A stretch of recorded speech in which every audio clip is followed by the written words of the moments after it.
Sorry, I've just seen the Theme Hospital, Theme Hospital, 2-Point Hospital collecty thing today. It's called the Swinging Balls bundle. All here for a bit of swinging balls.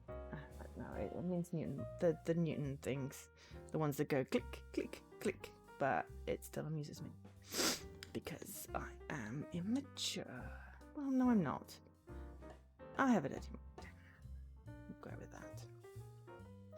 So, I am absolutely exhausted, so this is going to be interesting, because this is a narrative thing. However, because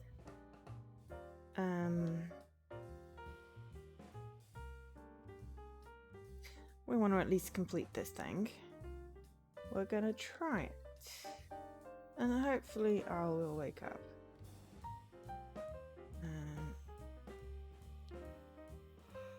But yes, in case you had me guess, we're back with more Phoenix Wright and yawning. And hopefully some soup. Oh, and my tea, which is over. Bench by the kettle. Not by my side. So, we need to go get that in a minute. I might need a little something to pump me up. Caffeine. You can finally talk. Hi, Havor! Sorry, had to wait for the bot to wake up. Sorry about that. I just have to stick it in safe mode because there was a whole spate of like people putting things in channels when people were offline that you couldn't really do much about. So I stick it in safe mode and then it's protected.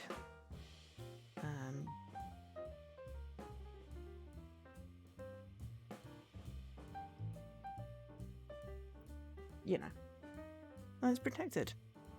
It's better to be safe than sorry. I don't want to come back and find my channel's been banned because some arsehole decided to post racist content. Unfortunately, it does mean that, you know. Yeah. I mean, it's easy to follow, though. It's less easy to sub. So, you know. But it's easy to click the follow button, type some shit, and then unfollow. But yeah, it's harder to sub and then do that. And then emote only, you know, just adds in that extra layer. But yes, sorry about the delay. Right, let me load up the game and then go get my tea, and I'll be right back.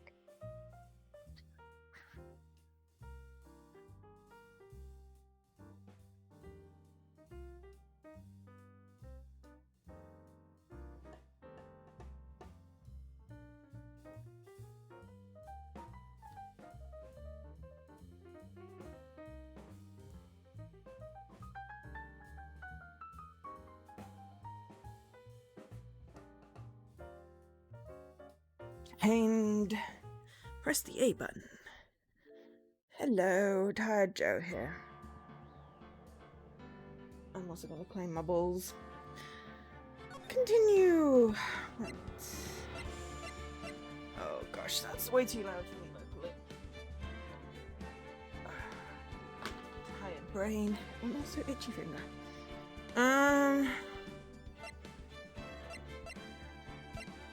It was already on the one I needed, wasn't it?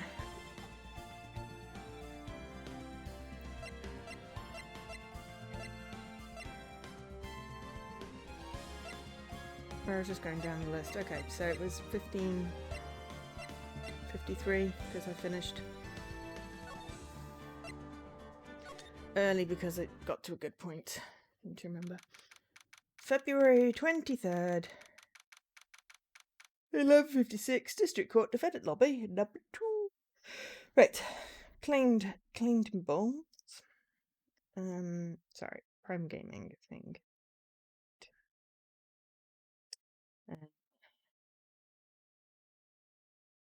Cool, right.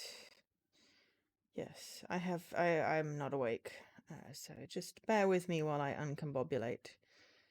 discombobulate. At least it was really easy. The stream was already set up because I'm streaming the same game as I did last time. Right. Okay, so recap. At least remember to put the green screen up, and my mic's on, and my mic works. Camera's on, my lights are on.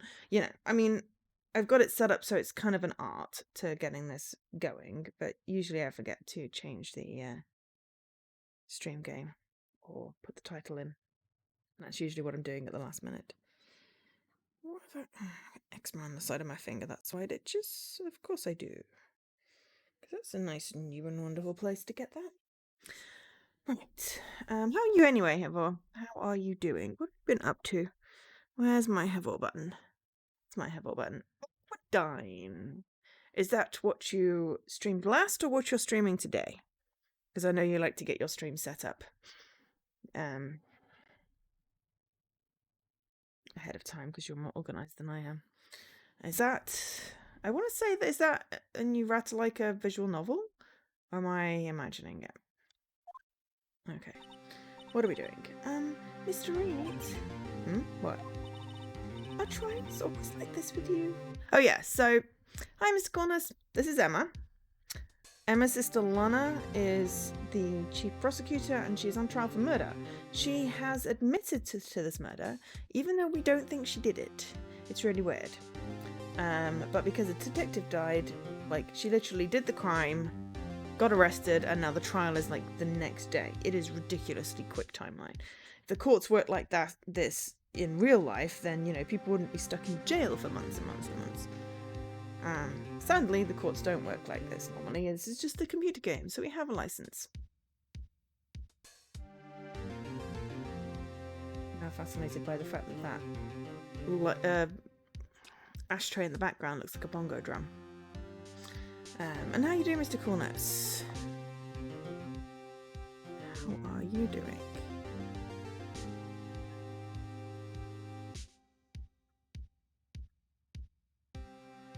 Why do I not have a button for that? That button's not connected. Oh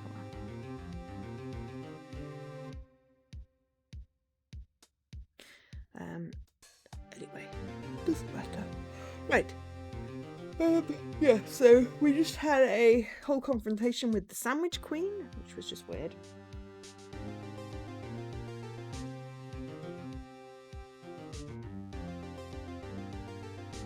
In which, yeah.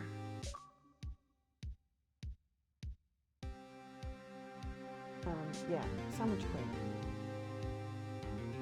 He was actually previously a cop, but got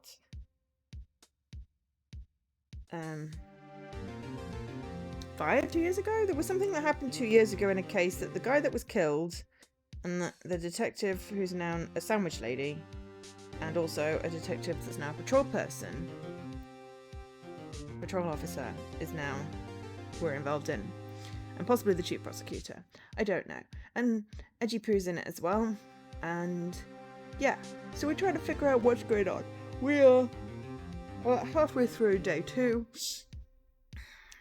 Day 2 and there's a day 3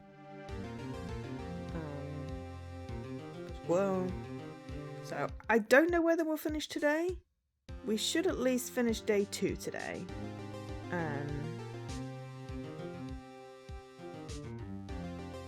We'll see how we go. And we'll finish this off on Thursday. And then we've got the weekend off, but we're back last Tuesday of the month. But yeah, so we're doing story time during the week and trying to finish this case off. And then I need to figure out what I'm streaming next week. But not now because my brain is like absolute mush. So I'm just going to read the words and I hope it's not too tricky to solve things. It shouldn't be. It's a cool game though. Are trials always like this with you? Like you're swimming up from the bottom of a lake about to reach the surface? But no matter how hard you paddle, you never seem to get there. Pretty much.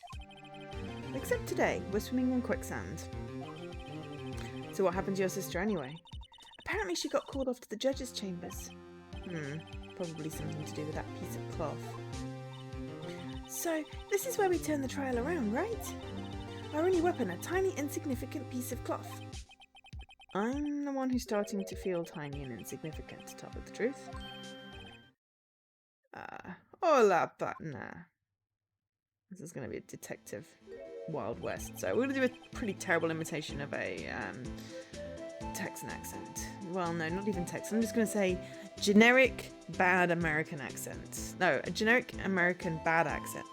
The bad part is the accent, that me, not the American part. Just to clarify, because I'm not good with words, so I will say them in the wrong order, because my brain... Seriously, it's like someone got like one of them scrambly things and just like scrambled up my inside of my brain today. I basically finished work and I lay down on my bed.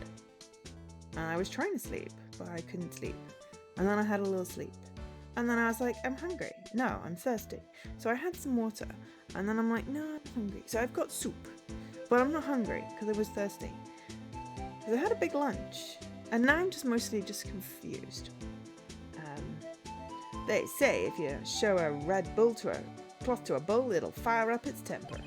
That's what they told me when I was a young'un, at least. Officer Marshall.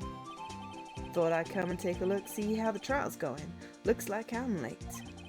They've got the home ranch locked down tighter than a fort in enemy territory. That hard to slip out, huh? Oh, no, wait. Wrong person. Stop shaving your beard, dude. It's kind of gross. That hard to slip out, huh? What's going on over there anyway? All the police I've seen these last 2 days have been really on edge. Don't you got enough on your plate without worrying about other people, compadre? You could be worrying about the chief prosecutor's taste in mufflers, for example. Officer Marshall, the whole muffler thing didn't have anything to do with scarves. She wasn't even wearing a scarf. You don't say. Now, don't that just beat all? As I said, terrible American accent, I'm so sorry. They have to differentiate these people, and he's meant to be like a Wild West sheriff, so that's my Wild West sheriff accent. So yeah, I don't know what I'm doing. But hey, we're getting through the game, it's fun. We're hopefully going to get to the end of the episode at some point. Excuse me. Of course, if I do finish it today, I don't know what I'm going to do on Thursday. I mean, we could... Let's just see how we go. Right. I've seen the red breeze blow at her slender neck many a time. I saw it that day, too. She was wearing a red muffler. At the award ceremony that afternoon, Edgeworth seen it too, I reckon. What does that mean? Means she wrapped something in the muffler and stuck it in the exhaust pipe of the car. She stuck the muffler in the muffler. It's got evidence in it. Clearly, she's clever. In the photograph taken at the crime scene, she wasn't wearing a scarf. So Miss Starr wasn't mistaken. Well, it's about time. Remember, partner? Sometimes you gotta grab the bull by the horns. And sometimes you just gotta let that bull go where it will. Time will tell. Ugh, I have a bad feeling about this. I have a bad feeling about everything, Phoenix. So what are we swimming in now, Mr. Wright? If it's steak sauce, I can hook you up with some fine ribs. Ooh-wee. February 23rd, 12:32 p.m. District Courtroom number 9. Oh, okay, cool. So there is more trial. Okay, cool. I'd like to resume. So, judge keeps looking over at the prosecution. Oh my god, Edgeworth. Is something wrong, Mr. Edgeworth? Your face is blue. Your lips are purple. You're sweating bullets. That furrowed brow, those grinding teeth, those watery eyes. What's more, your eyes are unfocused. You're doubled over. Your back is bent. It can't be. This can't happen. I wonder what happened to Mr. Edgeworth. Well, then I believe it is time we continued on with the trial. During our recess, I had requested that the prosecution conduct an investigation.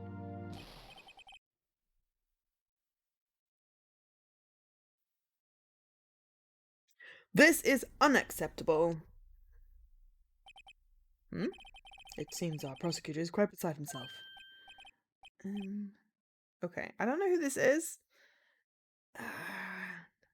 Perhaps Detective Gumshoe. I hate it when it goes, but it's like that I've got to do a voice. So what do I do? Excuse me? Knock knock. Who's there? Oh no. Wait, okay, no, this is the chief detective. Right. He's not Gumshoe. He still needs a voice type. Strange stuffy aura seems to be filling the courtroom.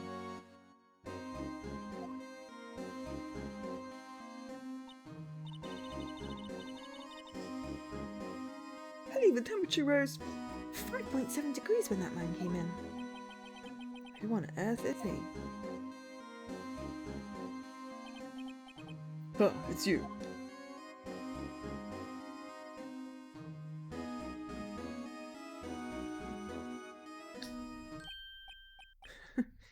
Okay, right.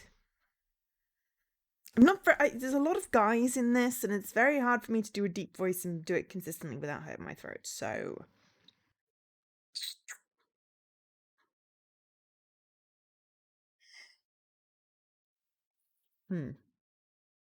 No. Hey. Sorry, I'm late, Archie. The roads were packed. It's just me. Hi, Leaky. Thank for the host. Leaky, would you mind shouting out Mr. Coolness? My button is broke. I need to fix my button. I think Mr. Coolness streams, but either way, shout out Mr. Coolness, because Mr. Coolness is cool. But also, hi, hope you're feeling better. Or a little bit better. And also, everyone go follow Leaky. They just made affiliate and then they got COVID, so be supportive. Long time no see, hey Archie? How you been? Swim much these days? Oh, hello. No, I've been so busy. Busy smizzy, Archie, my boy. You have to make time to relax. Yes, indeed. Archie seems to be his nickname for the judge.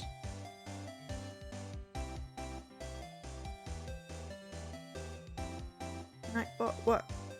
No, my stream deck. I forgot to renew my button.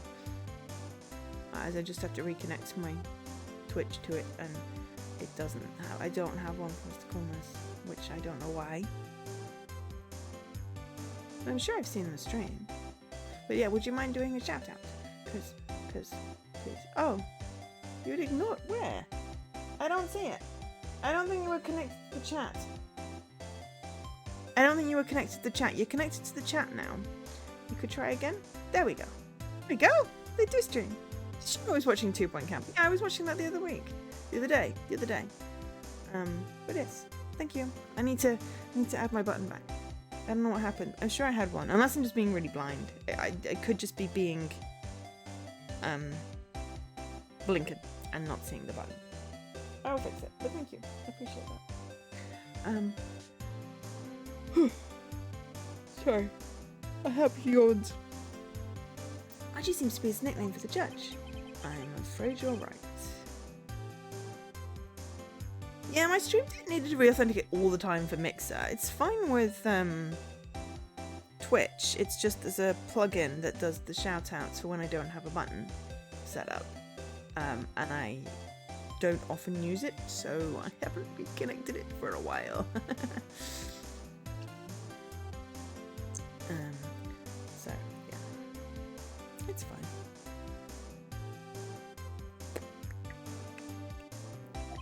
Afraid you're right. Very afraid. Sorry, but who are you? Ah, so you're Writer, the attorney. I've heard good things about you, son. Huh?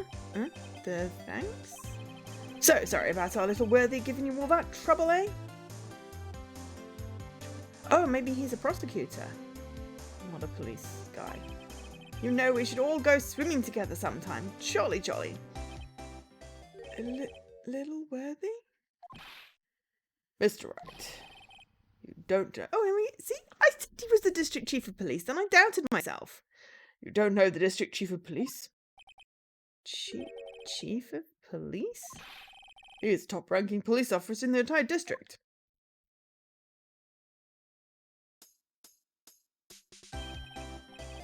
Name's Gant. Damon Gant. Pleased to meet you, everyone. So, to what do we owe this honour today? It's been over 2 years since you last came to this courtroom, hasn't it? What happened 2 years ago? Well, it's Worthy here. Look at the poor fellow. I just thought I'd help out by bringing this. Hey, that's my sister's muffler. So Miss Starr wasn't just seeing things. The crime occurred and this guy really was wearing that muffler. Was it a muffler? To think that it was stuffed into that exhaust pipe. It's a muffler and a muffler. On little Worthy's car, no less.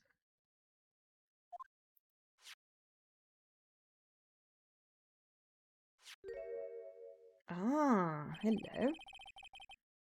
It's really quite embarrassing even for us. What's this?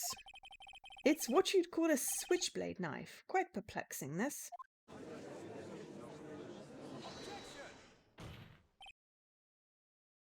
Chief, what kind of outfit are you running? Mr. Edgeworth, how could they miss such a vital piece of evidence? If your investigators are this lax, how do you expect us to do our job? I mean, yeah. Come on, Ganty Poo. Now, wait a minute, Worthy. I've no desire to hear your excuses. I'm telling you to wait. Or didn't you hear me? I feel like he needs one of those sonorous, like, bass voices. And I'm sorry, that ain't coming out of me. But yeah, I feel like he'd be one of those, like, really sort of sonorous presence. But yeah, I ain't doing that, so there we go. Have a look at this document where it says person in charge of investigation. There's no mistaking that signature, is there? Miles Edgeworth. That's not fair. On the day of the crime, I had your head in the clouds because you got that award. I know how you feel. But you're the person in charge. I'd expect a written apology. Are you serious? Don't be so upset. We'll find a way to clean up this mess that you made. This is the first time I've seen Mr. Edgeworth at a loss for words. This kind of major blunder is unlike you, Mr. Edgeworth. Ugh. The court accepts this new evidence. I'd like to ask the defence a favour first. Yes? Just to be sure, I'd like to take a look at the blade of this knife. The blade, Your Honour? Well, I don't see why not. Could you open it up for me, I wonder? Yes, well, I think all you have to do is push that switch and... If I cut my finger, Mr. Wright, I wouldn't be able to pound my gavel anymore. Yeah, but if I cut my finger, I won't be able to point it at people. Point! Objection! Come on, just hurry up and open it. Yes, I'm having a wavery moment. Oh, okay, it's doing it for me.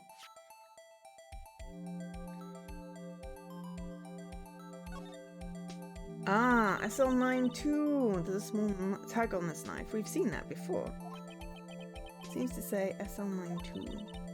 What does that mean? Well, I've heard something similar. DL6 of DL6 incident fame. It's strange. What is? I'm not certain, but I get the feeling I've seen this somewhere before. Letters like this, or letters that look a lot like this somehow. Yep, on that piece of paper in Goodman's pocket. Oh, wow. Don't scare me like that. I'm the one who's scared.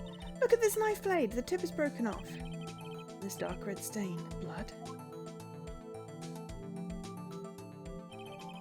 Switchblade knife. Attached to the court record. This does not excuse the actions of the police department. Ow. Sorry, did I stab you? Or did I poke you? Sorry. Boop. Boop. Boop. Boop.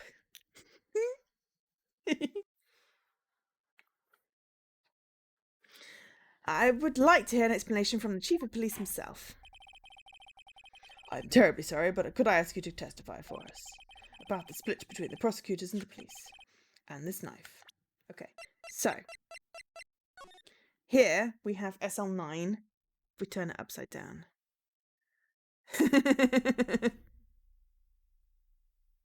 You need to squeal emotes. Okay, well, I mean, no. How's your joystick? Is it still in limbo?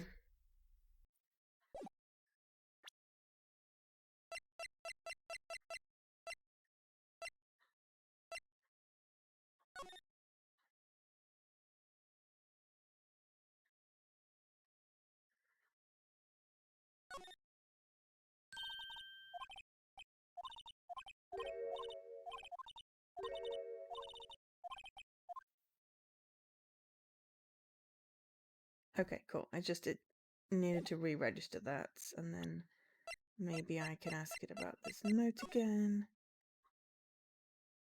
No, it's not going to let me. Pending. Okay. Well, I mean, it can take a few weeks.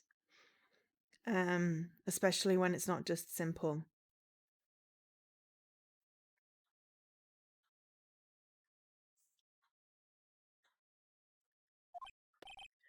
Sure thing. Not a problem. Not even a little one, really.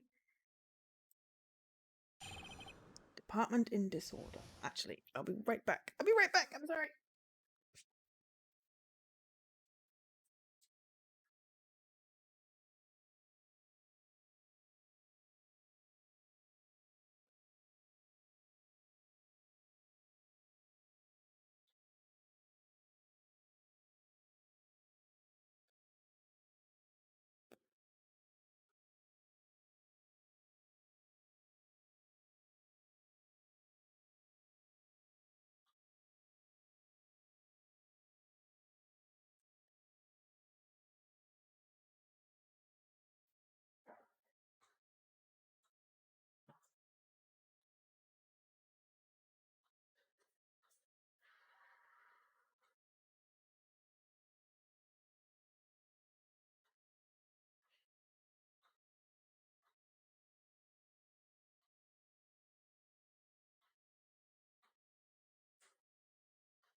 Alright, I'm back.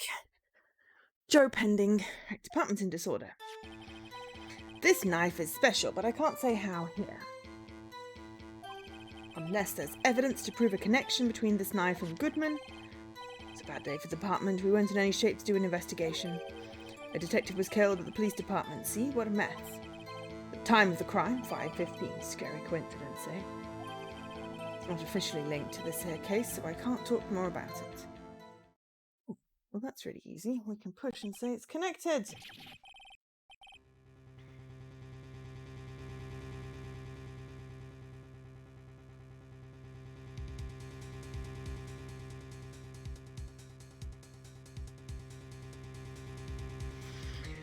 There was a murder at the police department, a detective. That's hush-hush information, Archie. We haven't exactly announced it yet. Wait a second. You said 5:15. Oh, yeah. That's the exact time that Detective Goodman was killed at the prosecutor's office. There was the whole thing at the beginning where they did that. People getting stabbed and it split into two buildings.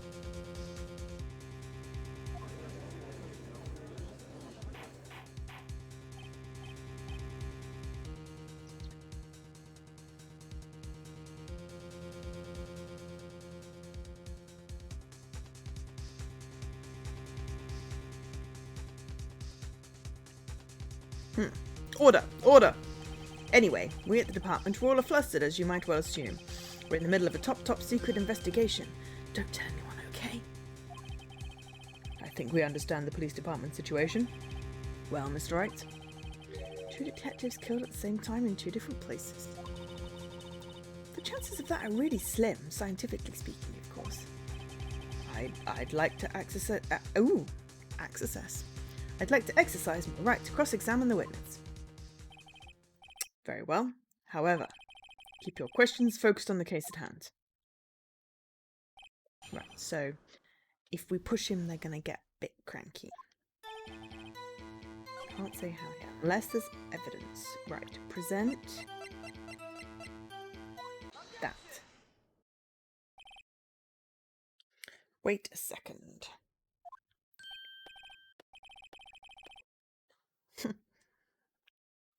Ah, at last, an honest-to-goodness objection. This knife has something to do with Detective Goodman.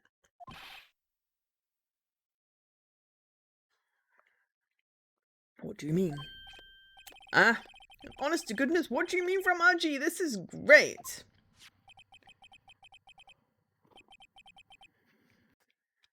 Look at the tag on this knife. It reads SL92. And this is important. Why? Over here we also have a memo that was on the body of the victim.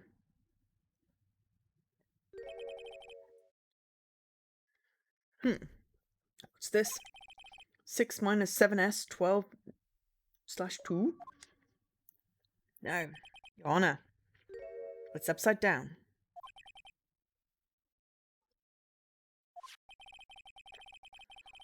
The printed name on the memo makes it look like it's right side up. But turn it around and what do you get? 2 days ago, SL9.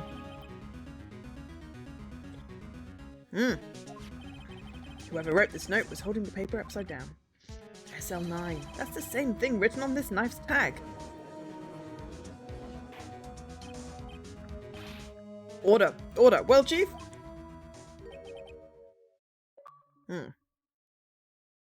Ah, well. I guess the cat's out of the bag. You win, righto. I win? What game is this guy playing?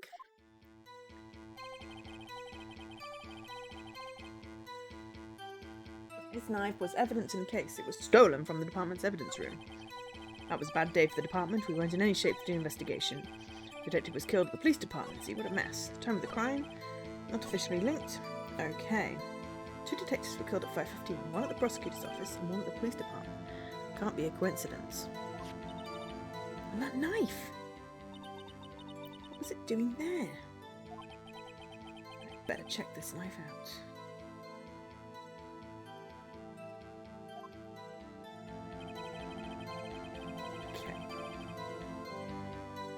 I'm going to check the knife.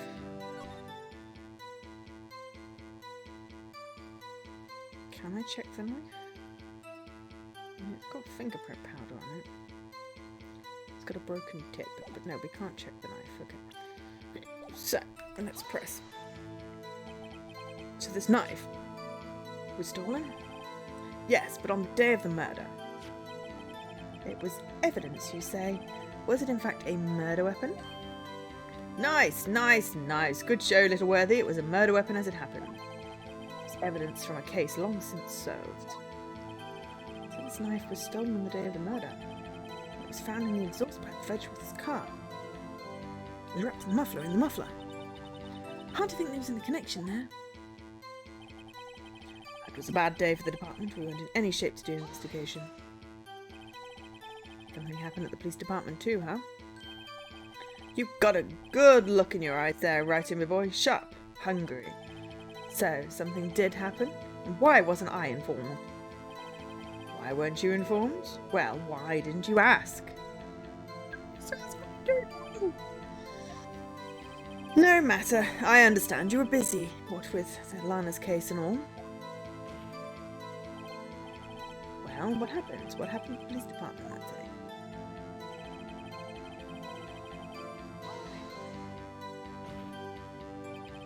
The same day that a detective was killed in the prosecutor's parking lot, another detective was killed at the police department? That's a fact. Surprising, isn't it, Archie? I'm at a loss for words. And the perpetrator? Do you have a suspect? Well, there was a suspect. Just arrested him, in fact. Just arrested? That was quick. But there's still a lot of unanswered questions. Maybe you could help, Righto. I suppose I could help if you help me by giving me data on your case. Oh my god, I think they arrested Meekins. Ooh, good one. This kid's sharp. Okay, here's the deal. I'll tell you one thing and one thing only.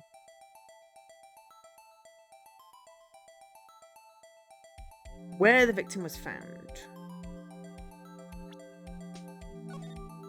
I feel is important. But we're gonna save. So tell me, where was the victim found? Well, I can't speak on where the corpse was found, but I can say the crime took place in the evidence room at the police department. Evidence room? Wait a second, I have heard of that. The evidence room, didn't he mention that in his testimony just now? Isn't it? It's told from the department's evidence room, okay. There's the connection between the two cases. You seem happy, Mr. Wright. Happy? We just got handed our ticket to go to town on this case. With the link between the two cases established, we finally have some leverage. Now we can get Gant to testify about the details. Excellent, so that was the right answer. Oh, okay. Chief, the defence's position is simply this. The connection between these two cases has already been proven. You don't say. Well, out with it, Righto. What's your connection? Yes, out with it, Mr. Wright. The connection is a place mentioned in the testimony we just heard. The knife found in the lot was stolen from the police department's evidence room. Not to mention the police had on him the case number on the knife's evidence tag. And we also know that he's helping us! He's on the other side! We also know that the detective murdered at the police department was killed in that very same evidence room. Indeed. There do seem to be too many connections for it to be a mere coincidence. Excuse me. Excuse me. You two make a good pair. It took my men 2 days to find what you deduced right here. Because your men are useless. Chief, I request that you release your information on the victim at the police department. See, that's the tricky bit. It hasn't been announced yet and all. Can we get the information? Unofficially? Clear the court? Sure, why not? It's unofficial after all. What, really? Who would have guessed? I'll cooperate, but I can't reveal the name of the victim at the department, okay? If you're going to tell us a little, why not tell us everything? Ah, well, case information is sticky stuff. You have to do everything properly. Oh well, I guess I might as well try to get what I can out of him. Victim's ID number! Okay, how about you tell me the victim's ID number? Sure, why not? It's not like you'll be able to tell who it is from that. Of course not. You won't tell me their name, after all. We keep a tight lid on ID number, so don't go getting your hopes up. Right. ID 5842189. The number is 5842189. How do we have the same victim?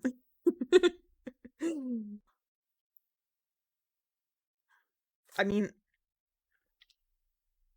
yeah. I'm thinking something to do with Alana actually doing the killing and like just opening the trunk and finding the body there type thing, and Edgeworth actually drove it from the police department to the prosecutor's office and someone took advantage of that. And that's just supposition at this point. Well, that's quite long. And we have to remember these. It drives me nuts. 8, 2... I can't do it. You didn't even get the first number right. Well, Mr. Wright, does this tell you anything? The ID number of the victim at the police department. 584. It tells me something. Actually, it does, Your Honour. It does. I think... Meaning...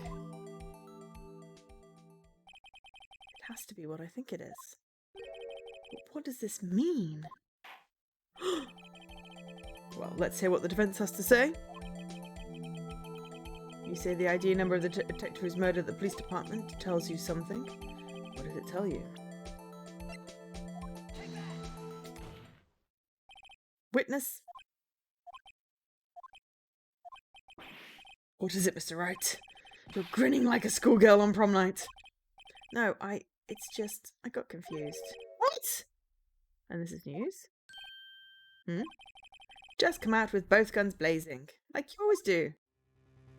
Wait, but that wasn't right. Police department, the prosecutor's office. 2 places, 2 detectives murdered at one time. Actually, I happen to have a police... No, it's fine. It treated it like I was wrong. Sick thing. What's my mic doing? I think I warped it earlier. Actually, I happen to have a police ID number here. Oh, is it yours? No, Your Honor, I'm a defense attorney, remember? This is the ID number of our victim, Detective Goodman. Shame on you, Righto. Personnel IDs are top secret. Detective Goodman's ID number is 5842189. How does the chief detective person not know that the two detectives murdered are actually the same detective? This means what exactly? Huh? Wait, that ID number we heard from the chief earlier. That started with 82. I've forgotten. Didn't even get the first number right again! The number the chief of the police gave us was 5842189. Wait a second, right. What does this mean? That's what I want to know. The two ID numbers are identical. In other words, the detective killed in the police department's evidence room was Bruce Goodman. What does our witness think about that? Oh, ho, ho, ho. Sharp as a tack, Righto, sharp as a tack. If I stepped in the evidence room, it can't have been Lana. But wait, Detective Goodman is our victim. He was killed at 5:15 in the underground parking lot. Yet the detective, Bruce Goodman, was also killed at the police department. In the evidence room, at the exact same time. Well, someone's watches are wrong. That's impossible. So what we're saying is, the same person was killed at the same time and in completely different location? Order, order, order. Chief, what does this mean? No. What I want to know is why didn't I hear about this? Yes, it's top secret, fine, but I'm the prosecutor in charge of the case. Now, just wait a second, Worthy. No need to get all flustered. Your Honour, the police department has made a grave error in this case. Wait. I said wait. Or didn't you hear me? The oversight, the grave error, Mr. Edgeworth, they're yours. How dare? We informed you yesterday. I believe it was our Officer Meekins who brought you the news. Officer Meekins? Mr. Wright, where have we heard that name before? It was that... Yeah. Wait,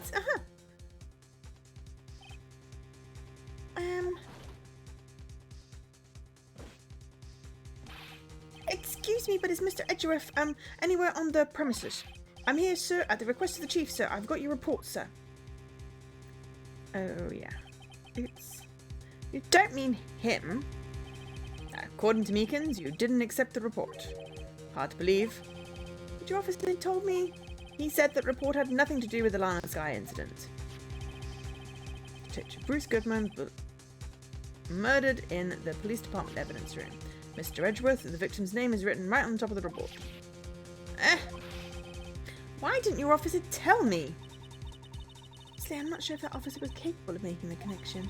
He did seem challenged. He seemed overeager. In any case, this is a serious error, a gross negligence of duty on your part, Worthy. But, sir, you could have submitted that report this morning to the court as evidence. Then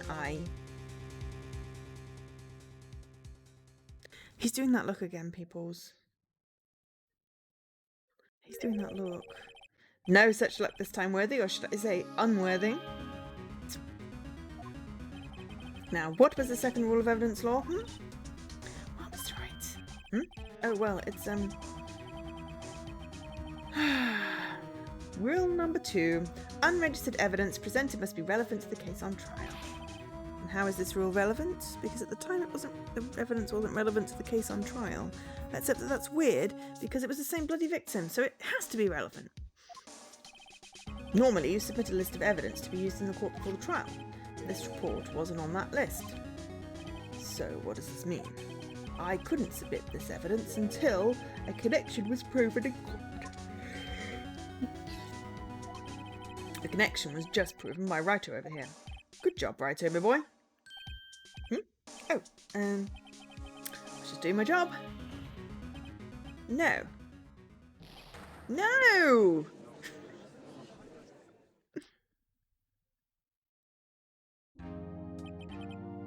It seems we have come to the end of this trial. I know you're going through a tough time, Worthy, what with all these rumours. You were even in the defendant's chair just this past December. I apologise for this terrible lack of due diligence on my part. Mr. Edgeworth, please, just give me one day. I'll get to the bottom of what happened, if it's the last thing I do.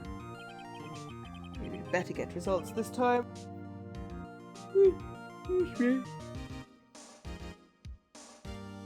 Really? You have my profound apologies, sir. Mr. Edgeworth. I don't think there's ever been an error this serious in the history of this court. I will grant one further day as the prosecution has requested. Will that be sufficient, Mr. Edgeworth? Yes, Your Honour. Thank you. Whatever your punishment for this is, for your sake, I hope it's not decisive. Very well. Court is adjourned.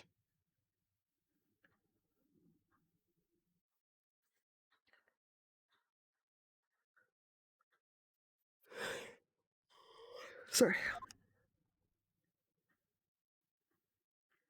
To be continued. Okay, well that was not short, but if I hadn't have had plans on Sunday, I could have potentially carried on.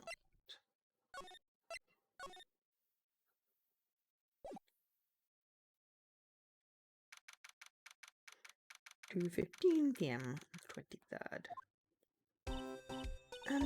Mr. Wright, so, what's going on with the case anyway? I'm a little confused. Well, let's see. What is going on? The victim, Detective Bruce Goodman, was stabbed to death after 5 p.m. on the 21st. No, it said after 4:30, I believe. Autopsy report said... No, after 4 p.m. Dear. He died in the prosecutor's parking lot and the police department's evidence room. What's this and the evidence room part? The prosecutor's office and the police department are 30 minutes apart by car.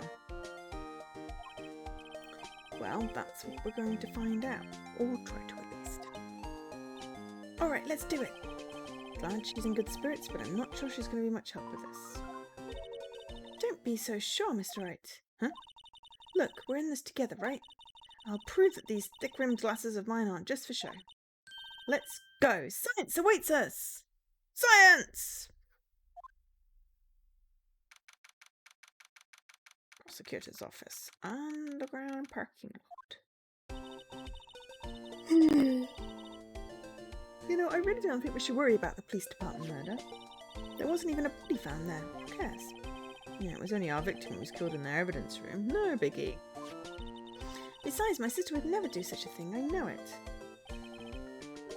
That oil drum, was it empty? Oil drum kicked over by the chief prosecutor was brimming with water. But not her voice. I need to fix that. My sister raising evidence at the crime scene? Never. Even though she says they didn't get along and I really likes her sister. That's not it at all. It's just... we're both professionals at what we do and I trust her. Big words for a high school student. Well, whether there was blood on the floor or not, the water in that oil drum washed it all away. Ignore the strength of science at your own peril, Mr. Wright. What's that grin for? This situation calls for one thing, and that is... luminol! See? I told you! Luminol! Didn't I say that last time? Luminol? Blood is sticky stuff, you know. You can't just wash it away with a little water. Even if you can't see it, it's still there. But wouldn't the police have already done those tests? Never trust anyone's eyes but your own, Mr. Wright. Just give it a try. Me? Why do I have to do it? I'm a minor. I can't even drink yet. We're testing bloodstains with this stuff, not drinking it. Here, look, I'll lend you these glasses. You had an extra pair of these things? Ooh. Test for a blood reaction to spray the luminol on it. Like this, see? Press the A button to spray it on. Okay, let's find us some bloodstains.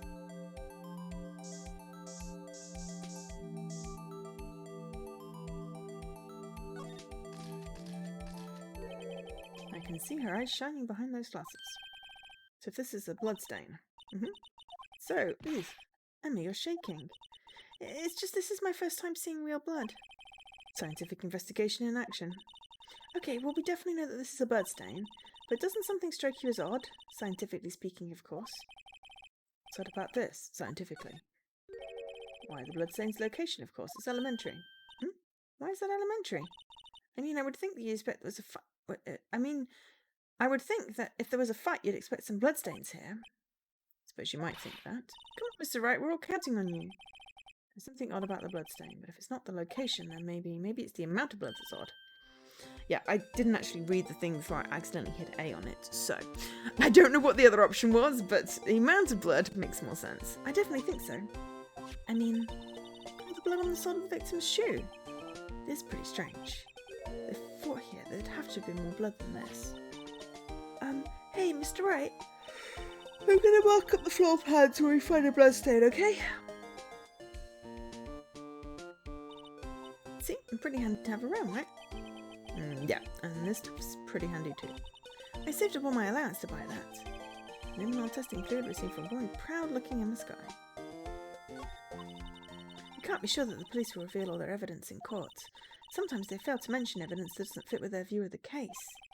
Then let's drag that hidden evidence out into the light of day. Yeah!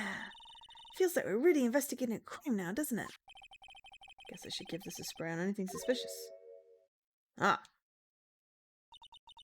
wonder how that fluid of yours would react to a nice deli box. My star! You only trust your own eyes, huh? Not bad, you two.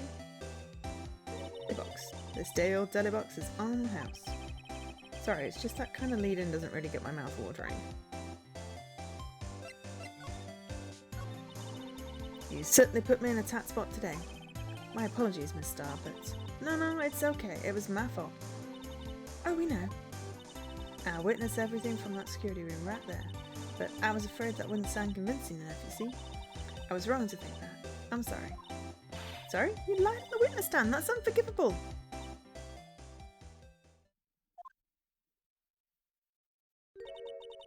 Little girl, don't forget what's important here. Even if the place I witnessed the events from was different, I still saw what I saw. I saw Chief Prosecutor Sky stab a man in cold blood, and that testimony still stands. I swear it on my honor as a detective. She stabbed Goodman. But did she kill him? I know this photograph has something important to tell us, but what?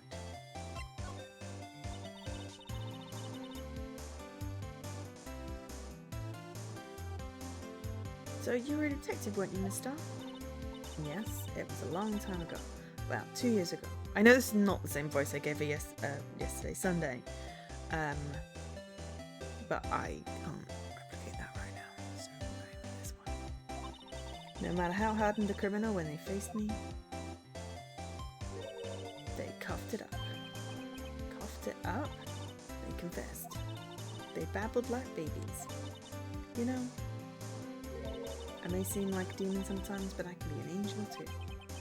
I wouldn't doubt it. Every day I dragged the dirt out the mouths of suspect after suspect, and before long they called me the Queen. Oh, and here I thought someone had gotten food poisoning from your lunches. And you were let go and fired? I felt like I found my dream job when I became an investigator, and if these prim and proper prosecutors hadn't let me go, I'd still be one today. It's all because of that case, the SL9 incident. SL9? Wait, she doesn't mean... Right, okay, so... present. Can we present? Present. What do you think about this? The SL9 incident is written on that knife. And on that note. Goodman was the head detective on that case, you know. Really? That knife was evidence from that case, the murder weapon, that was due for transferal the very day that Goodman was killed. As I suspected, SL9 isn't over, not yet. Do you think you could tell us more about the SL9 incident? I had one of those up to 2 years ago. Back when you were the cough-up queen, right? I found this ID card here in this pocket. Well, there's no mistake in that. It's definitely Goodman's. But it's the same ID as the man who was killed at the police department. That's impossible. I wish I could be so sure.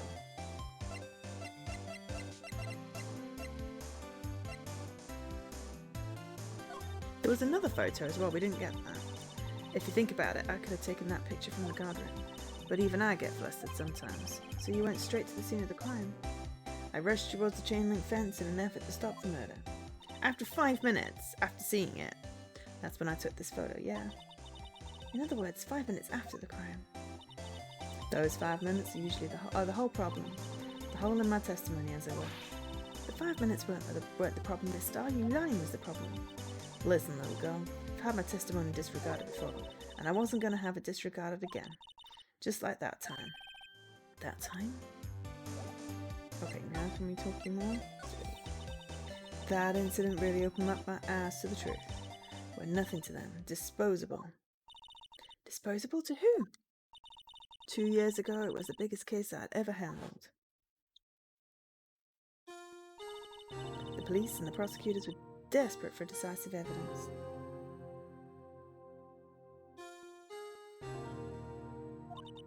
So, they didn't solve it? On the contrary, it was solved quite cleanly. The criminal was caught and executed. Executed? Yeah, the criminal got what was coming to him. It doesn't get any cleaner than that. The only problem was, they never did find decisive evidence, not a shred. But the criminal was executed, right?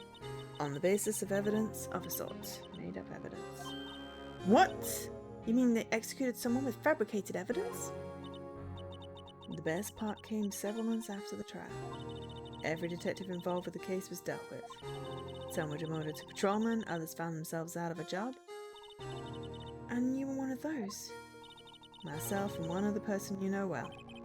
Wait, could it be? Exactly, Detective Jake Marshall. Oops, I mean Police Department Security Deal Officer Jake Marshall. I really buggered up this accent. As professional detectives, we investigated that case from every angle. Jake was particularly determined, and then it was over, and he was demoted. However, he hasn't forgotten, and neither have I. You haven't forgotten SL9?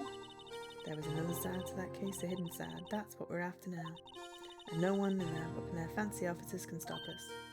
Wait, those lunches you sell. There is only one reason I came to sell lunches in this accursed office.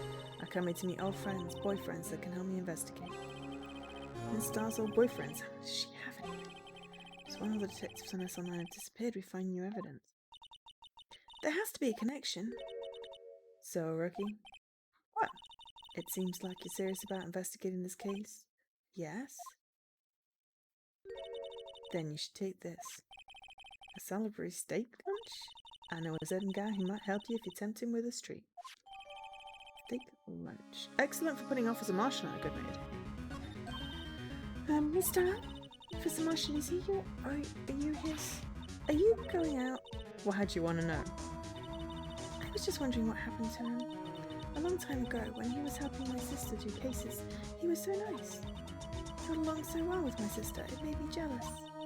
And he was nice to me too back then. This would be when Officer Marshall was a detective. But now he's so cold. Jake and I are merely cooperating on this investigation. We're putting the past to rest, as it were. Nothing more than that. I see. Thank you. Officer Jake Marshall. Okay, right. Alrighty. Okay.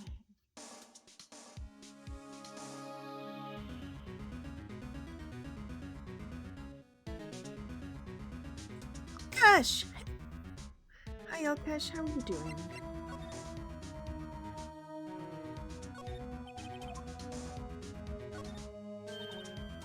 I love it. Alright, we've already done this, but we want to get the ticks.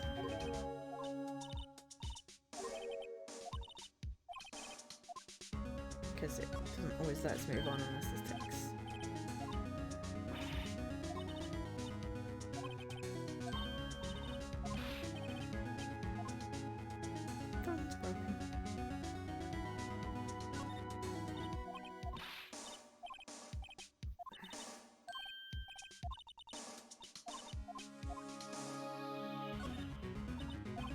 Ah, and that's where the stars saw the incident from. You can probably see it quite a lot from there. Probably means she wasn't lying when she said she saw Miss Sky stab him. Where's the security guard anyway? Well, this is just something I heard, but apparently he went out to buy coffee for Miss Star. That woman is a force to be reckoned with.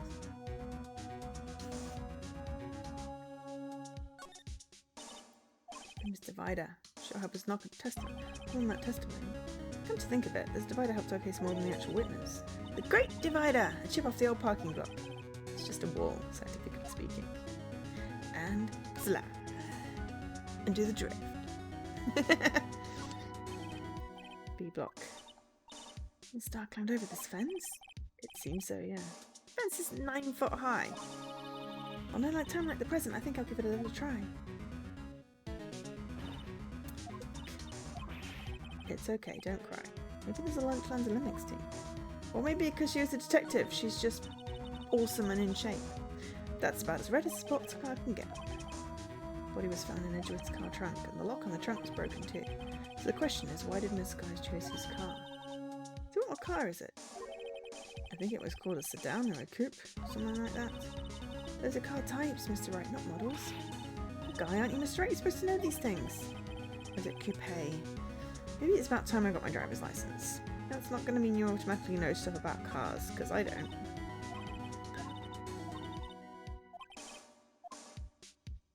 Okay, so we've got the knocked over. This is the famous oil drum. She must be a very one-strong woman. Okay. Rope. Yeah, that's where the body is.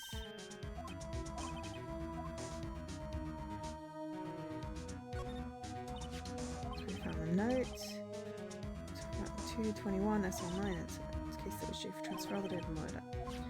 Detective was in charge. I wonder what kind of case the SL9 incident was. It's kind of hard to guess just knowing the case number. You can't hit the muffler.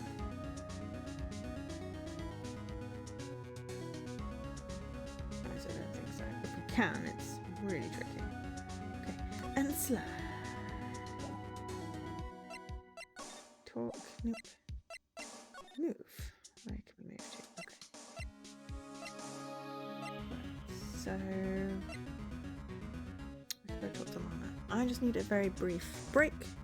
I'll be right back.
Sorry, I'm back. Okay, let's see if we can talk to Lana.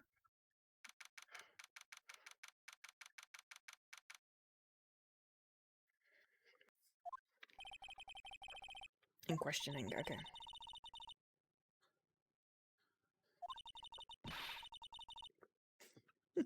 I hope they aren't yelling at him. How did you kill him in 2 places at the same time?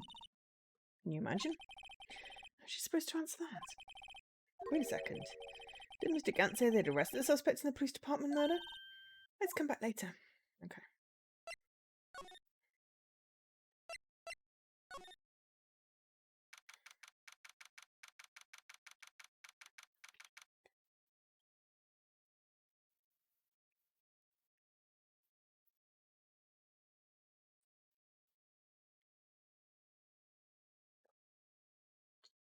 Criminal Affairs Department. Everyone looks deadly serious at him.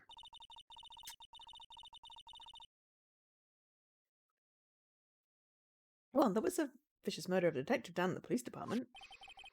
Yeah, but the same detective was also killed at the same time in the prosecutor's lot.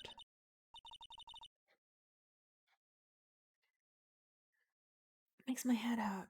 I hear you.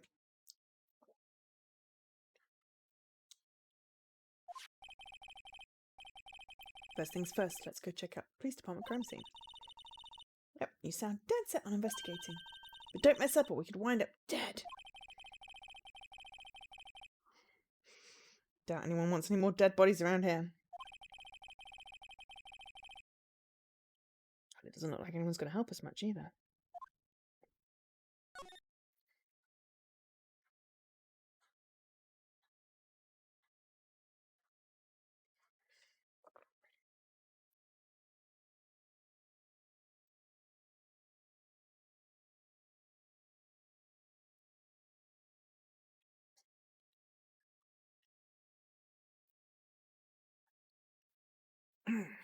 Sorry.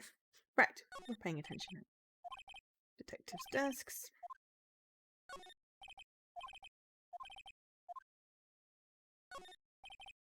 The detectives is mumbling. I know. The killer used dry ice. You put it between the latch and the door. The room could be sealed shut. This is good. Wright is orders, sure.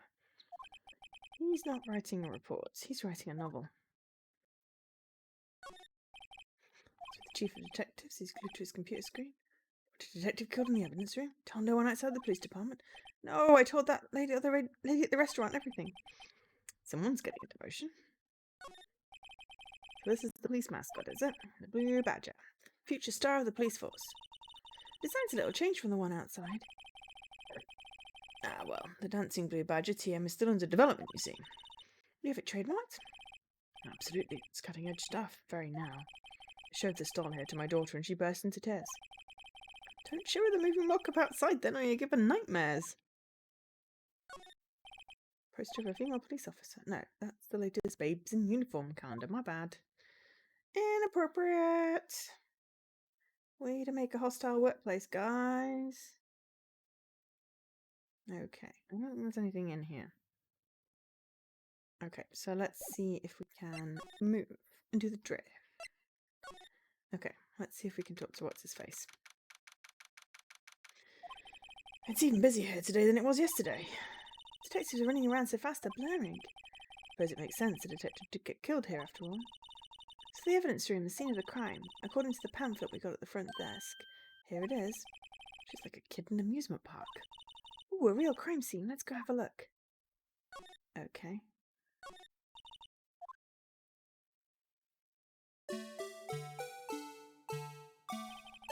Give him the benefit of the doubt and say he's dancing. Speaking of dancing, the whole police department has been dancing around like crazy since yesterday. Can I take it out its batteries? I just can't help but feel he's going to do something naughty. Usual wanters.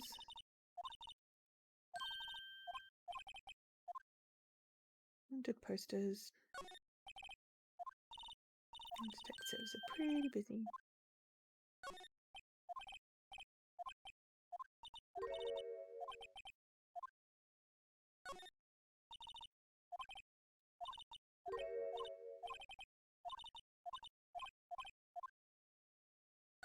I'm just reiterating stuff we had before.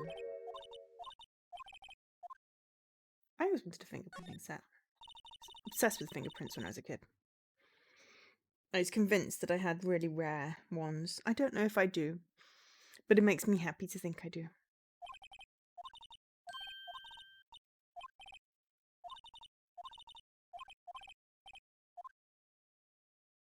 Okay, I don't know whether we can get to the... For some reason, when we went from the detention centre to the crime thing, but now can we get to the evidence room? Ah, gods. Oh, God. Old bag, I'm guessing. Oh, no. Not old bag. This looks very much like Patrol Officer Jake Marshall. What's with the decor in this place? It's very eccentric. Don't sit on the cactus. According to the pamphlet, this is a guard station for the evidence room. So beyond that door is the evidence room. scene of the crime. There's a lasso set up, like a old school trap. Sure seems that way. Oh, what's wrong? As those cacti, they're so prickly, so imposing, it's hard to think straight. You can't handle the cacti, stay out of the desert. But yes, it's Tuesday. Usually when I'm surprised at the day, it's Thursday, but it's Tuesday. I'm still surprised at the day because, yeah. But how's everyone doing? What's everyone playing? Anyone been up to anything interesting? Everyone enjoying the story? I guess. Feel free to chat. I mean, you don't have to. Don't feel obligated, but if you want to, it'd be cool. Otherwise, I'm just going to talk to myself. What I want to know is if this is a guard station, where's the guard? I have a feeling I know who he is already.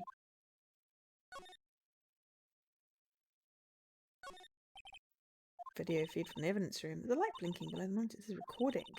We could use this computer to check up on who went in and out there. Yes. The security guard uniform hanging here. It's more like a costume than a uniform, honestly. Leather jacket, leather pants, leather... What's that called again? Poncho? A punchy, a paunchy, a pinchy. I know, a poochie. Wait a minute, maybe that wasn't it. It's a poncho, but I think I'll keep that information to myself for the time being. Yipes, these sure are prickly. They must be the real deal. I think just one big one would be sufficient. These cacti are actually a lot like my sister. How so? Encased in a cold, rigid shell with spines pointing out in every direction. Just like her. I'm not sure I see the resemblance. House Flipper and Desperados 3. I mean, yeah, they are quite disparate. I mean, I know House Flipper. What's Desperados 3? Is that a run and gun type thing? It's more an attitude thing than a physical similarity. The swinging door makes the place look like some kind of saloon. But look, it's nailed shut. You can't get in that way. Of course not. If you went through here, the cacti would fall over. Ouch! I'd say it'd be more of a year myself. Yearg. Who has alcohol on the job? Unless you're a bartender. Look on the floor at a lasso. Looks like it's set up to trap something. Trap here? Wait, I know. Maybe someone was trying to catch a wild bull in here, but the lasso missed. You sure have an active imagination. Evidence room is beyond that door. Let's just walk in. It won't open. You thought it'd be open? A stealth isometric-ish action strategy game. Sounds interesting. Set in the Old West. I kind of got that from Desperados. But yeah. That's cool. I hope you're enjoying it. We need someone's permission to go in there first. I don't know how we get permission, but... Okay. We'll go and talk to Edgeworth here. Oh! Please, wasn't that... Ah! One steak lunch plus... Oh, it's you. Detective Gumshoe! Ah, there's no time for chit-chat, pal. I'm a busy man. But I really need a steak lunch from Lunchland. Oh, you mean one of these? Actually, it's not for sale. Look at the puppy dog eye. I think I just heard the sound of his heart breaking. Now's no time for despair. I've caught a criminal, now I just need evidence. The criminal? You mean you heard about the stabbing in the police department evidence room, right, pal? On the same day, the detective was killed in the prosecutor's parking lot, and the detective was killed at the police department. And the perpetrator? Do you have a suspect? Well, there was a suspect, just arrested him, in fact. Very briefly on Game House. I mean, honestly, I have so many games, I really just want to try and finish things. Though I possibly am going to play the Deer game, but I want a really quick open world, so that's that. I really just want to try and finish some things before I start. I just start so many games. So I think like the next couple of months streams are going to try and finish things. Because more stuff's coming out, and it's coming out in Game Pass stuff, so...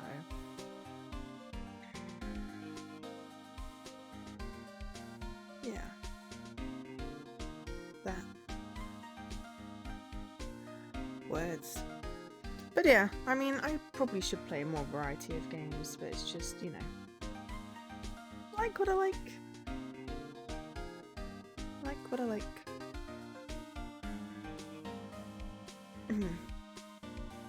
That's the biggest scandal to hit the station in ages. Everything's topsy-turvy. But Detective Gumshoe, who was it? Listen, pal, all I know is I need me a steak lunch pronto. Standing around here talking ain't gonna fill me belly.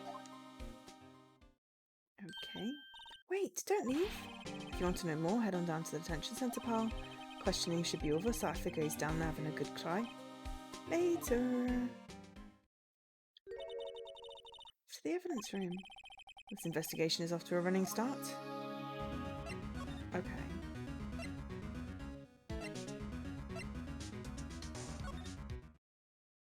No. He ran off to the evidence room, but unfortunately we can't go there. I'm just gonna nip up to the prosecutor's office, see if there's anything new up there, and then go to the detention centre. This place is as classy today as it was yesterday. I'm sure it'll still be as classy tomorrow, Emma. Incidentally, Edgeworth's not here. I'm sure he's off doing important investigations. I hope that's what he's doing. I guess we'll have to come back. Okay.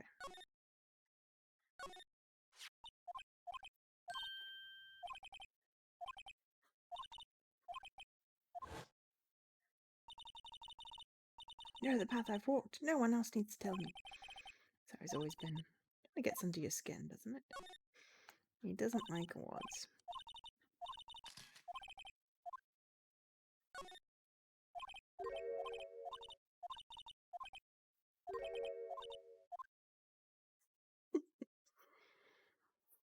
I'm sure we'll meet old bag at some point. She always seems to pop up.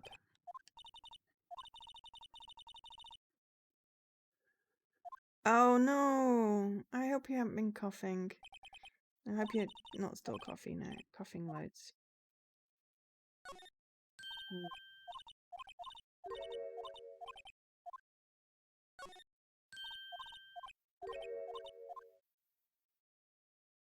But yeah, you should stream tomorrow if you can, but don't force yourself.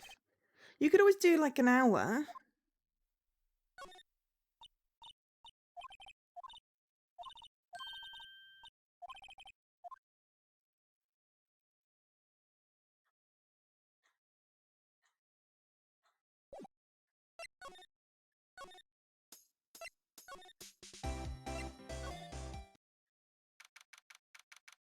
I think you should still be off fully to aid recovery.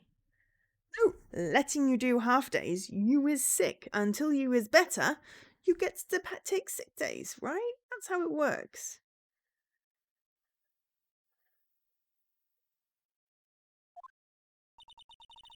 Still, I do feel better about things, a little. I mean, they caught the person who stabbed Detective Goodman, didn't they? Yeah, I guess they did. Best not to go too far down that road right now. Things will just get confusing. What the heck was that noise? Sir, that's what I'm saying. Me, a perpetrator? I'd say I was the perpetrated against, sir. That's what I'd say. Oh, hi. Greetings, sir. I know you, who you are. Excuse me, but it's Mr. Edgeworth, anywhere on the premises. I'm here, sir, at the request of the chief, sir. I've got your report, sir. Officer Meekins, so you're a guard here at the detention centre? No, sir, I'm not, sir. I'm a little lost patrolman, like a little lost lamb, sir. Oh, I get it. You're here to deliver a report? No, sir. How should I say this? Wait, he isn't, did he? You, Officer Meekins, you didn't, did you? Perpetrator, Officer Meekins reporting, sir. What? Now this is an unexpected turn of events.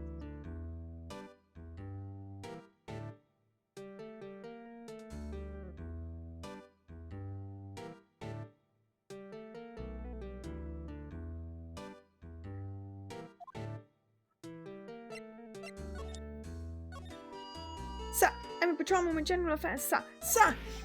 Ow, I can hear you just fine, Officer Meekins. I had some business that day, sir, so I went to the evidence room, sir. The guard station in front of the room is empty, sir. So normally there's a guard at the evidence room. That's right, sir, because evidence is kept in the evidence room, sir. Now, the security officer was none other than Officer Marshall. Marshall? Then, sir, I happened to glance at the security room monitor. That's when I saw him, sir. A suspicious person in the evidence room. Suspicious person, sir. Suspicious person! What the heck is this guy doing? So what happened then? After that, sir, everything went white. I saw red. I blacked out. And when I came to, I was here in the detention centre. How long were you out? Days? Might I ask, what happened to your hand? Sir, there was no one to bandage me, sir. So I did what I could to wrap it up, sir. Bandage on his hand. Just like in the sky. Different hand.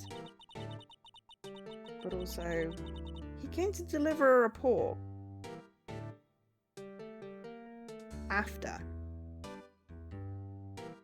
On the murder he's been accused of. So he couldn't have blacked out the entire time and been in the detention centre, because otherwise how could he... Continuity errors! Yeah, another similarity between this case and the one at the prosecutor's office. First things first, tell us how you hurt your hand. No, first things first, tell us about the victim. I don't mean to pry, but you are the perpetrator, correct? You killed Detective Bruce Goodman in the evidence room, right? Sir, please don't look at me with those sad puppy dog eyes, sir. If you have to label me a perpetrator or a victim, sir, then label me victim. I would, but you happen to be in detention and alive and well at that. Ah, yes, well, that's true, sir. I suppose you could say that. Did you know the victim, Detective Goodman? Well, sir, if I had to label him a stranger or a total stranger, then I'd say he leans heavily on the total stranger side. So you didn't know him? Sir, I work in a tiny department devoid of light or other creature comforts. I don't know any detectives, sir. So if he was a total stranger, why did he stab him? Sir, I had no intention of killing him, sir. None. Nor do I have any recollection of killing him, sir. At least someone around here is more confused than I am. About your hand, did that happen during the course of the crime? Well, you see, sir, don't you think you should just confess? But but there was nothing I could do. Nothing you could do? Sir, to tell the truth, sir, when it happened, when the detective pointed that knife at me, I just hollered, sir. The next thing I knew, I was unconscious. The next thing you knew, you were, huh? Then when I opened my eyes, I was alone in the evidence room, sir, all alone. Alone because Detective Goodman had disappeared. Then when I looked down, I was gushing blood from my hand, sir. Oh, the shock, the sorrow, sir. Can you imagine how I felt? The victim's body disappeared? That's some story. Okay. I feel like...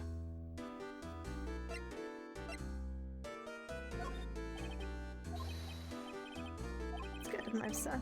You take a look. That's it, sir. Last night, sir, that's the one. I was an apple, sir, in my dream, sir, and I was being peeled. Second thought, you don't have to look at the knife. He's overreacting to the knife, but I guess he's been through a lot. Hey, why'd you have that? That's from the day it was taken at the prosecutor's office. The day that Detective Goodman's body was found in the trunk. So this means I'm a free man, innocent. If this is a dream, sir, then I hope I never wake up. If this is a dream, you'd better wake up right now.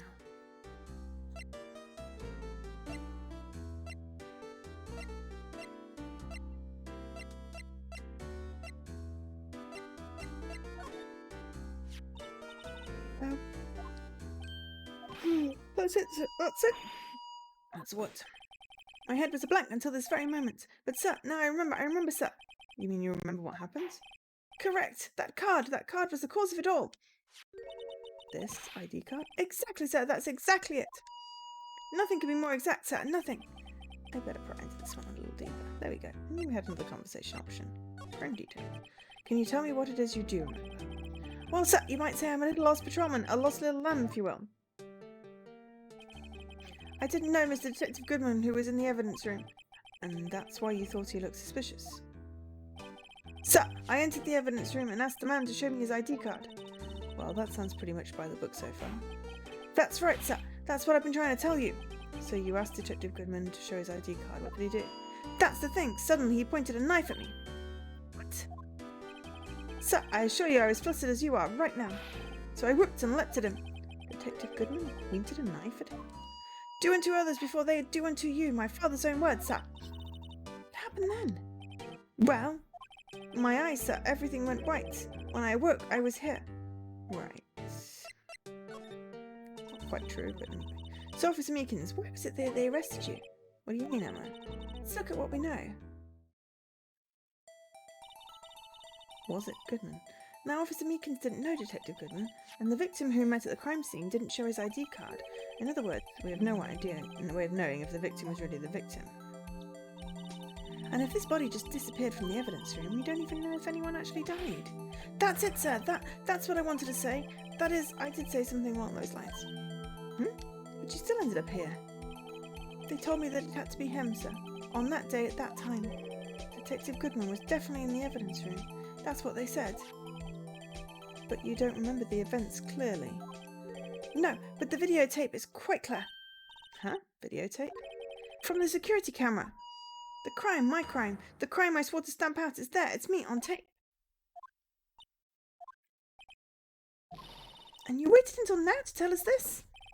I'm sorry. I'm really sorry, sir. I'll hand over my badge. I don't deserve it. No, thanks. I have my own. Well, I guess we better go check out the crime scene. Cool. Move. Move. Move.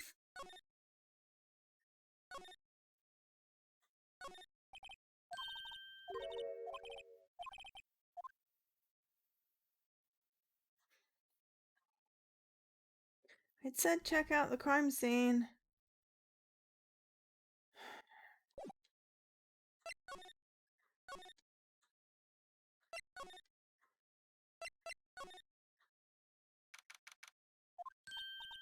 Hey, Mr. Wright, look who's standing at the Chief of Detectives' desk. It's Police Chief Gant. And you're sure this is all, huh? You know what it means if there's anything missing? So I'm sure it's most totally perfect. We checked all of his drawers, lockers, garbage bags, cans, bags under his seat cushion, behind his computer monitor, blah blah blah. When if anything does turn up, you call me right away, dear. Yes, sir. We'll scour the place again, sir. Chief of Detectives looks a little flustered. Ah, ha, righto, my boy. How you been? Swim much? Oh, ho, ho, Chief Grant, reporting for duty, sir. You're saluting him, Mr. Wright. I don't know, because it was fun. Is Edgeworth going to be okay? Oh, worthy, you know they're doing a little inquiry committee with him. Sounds like an inquisition. Yeah, well, they had no end of trouble with the boy since last year. You mean the incident on Gourd Lake? It doesn't look good having a top prosecutor sit in the defendant's seat, does it? And you got someone else found guilty in that case, right, Righto? Well, yes, Von Karma, because he did it. A legend he was, undefeated in his 40-year career. But in court, you fixed it so he was caught for forging evidence. Wait, I didn't do anything wrong. He did forge evidence. In any case, the prosecutor's office is in a bit of turmoil, you might say. Why, they'd do just about anything to restore their reputation. Now, depending on what that inquiry committee decides, it could be bad for Worthy. What? It's downright odd, I tell you, the detective getting killed on their turf too, I mean. They're being the prosecutors, I assume. Scientifically speaking, it's impossible. Yes, but that's what the evidence is saying. Goodman was stabbed in 2 locations at the same time. That's what it says. What evidence is this? Now, Righto, I can't give away all our secret just like that. And this in particular, well, it's a little sensitive and I can't talk about it. I wasn't expecting much anyway. You know, one thing I hate most of all is hiding stuff. Secrets, can't stand them. But you know, it's a full-time job just keeping the Chief of Detectives' trap shut. He was the one you were picking on earlier. Huh? You saw that? Whoops. I wonder what it was that he wanted the Chief of Detectives to do. Let's see if we can kind of discreetly ask him.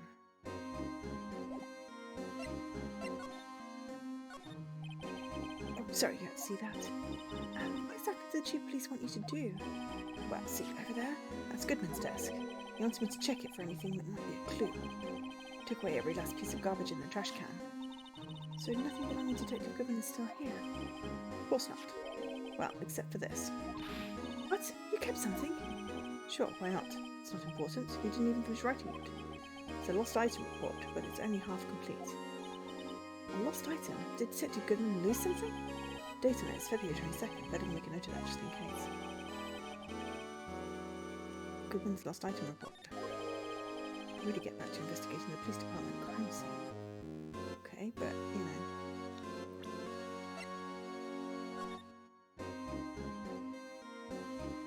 You can assume he lost his ID card.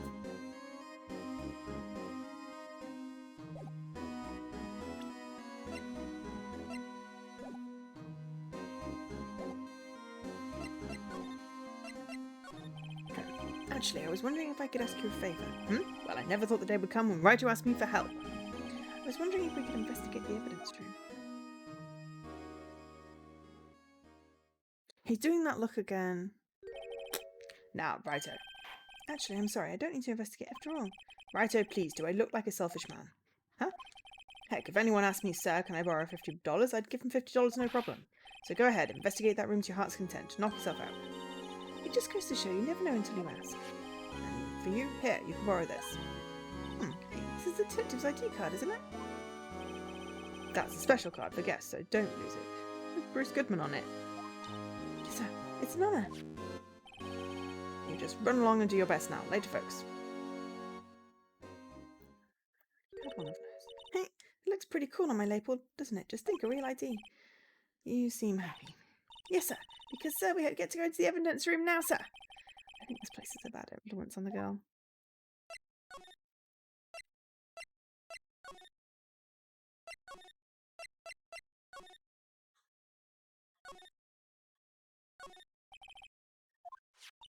We have the ID card from Chief Gant. They've used the same image because that says Sergeant Bruce Goodman. I can see it clear as day. I mean, clear as fuzzed out, but anyway. Let's just walk in. Card reader's turned off. What's the security guard thinking? Howdy, partners. Well, well, well. What's made my bambina's sky so grey? Officer Marshall. Why does it have to be him? What's that? Why does it have to be him, look for? As you may have surmised, this here's my saloon. We're here to investigate the crime scene. Yeehaw, that card you got there on your chest? That's better than a sheriff's badge in these parts. Yeehaw? Well, what are you standing there for? Get along, little doggies, the crime scene's awaiting. Looks like the card reader's on again. While you're here, I was wondering if we could ask you some questions. Sorry, cowboy, got no mind to tangle with you, hombres. You busy then? Did I say that? I only said I didn't wish to speak with you. Actually, you said you had no mind to tangle with us hombres. Well, how about... I was wondering if we could talk to you. Sorry, Bambina, but I'm off to roam the lands like a tumblewheel on the wide prairie. Like a gunslinger loading a 6-shooter, I say a little prayer. I say a little prayer for you, forever and ever. Grog. Was that not bad? That's right. I was just too hungry to talk. You're just saying that because his stomach was growling. No idea what he's talking about earlier even. But in any case, we need to get cracking on this investigation pronto. Yeah, but if we present him with dinner... That smell. Reminds me of Texas. So, Officer Marshall, you're from Texas? No, I just saw a special on the television the other day. Is this from my baby? Yeah, Miss Star. What's this? What? What's wrong? A filet steak lunch? I see. I don't see. I wonder what it means. Steak lunch given to Officer Marshall. Alright, Bambina, you win. Ask anything. Finally, it seems like he's willing to talk. Right. Excellent. Talk. Officer Marshall, you're in charge of security for the evidence room, right? Objection! Objection! Hi, Dan.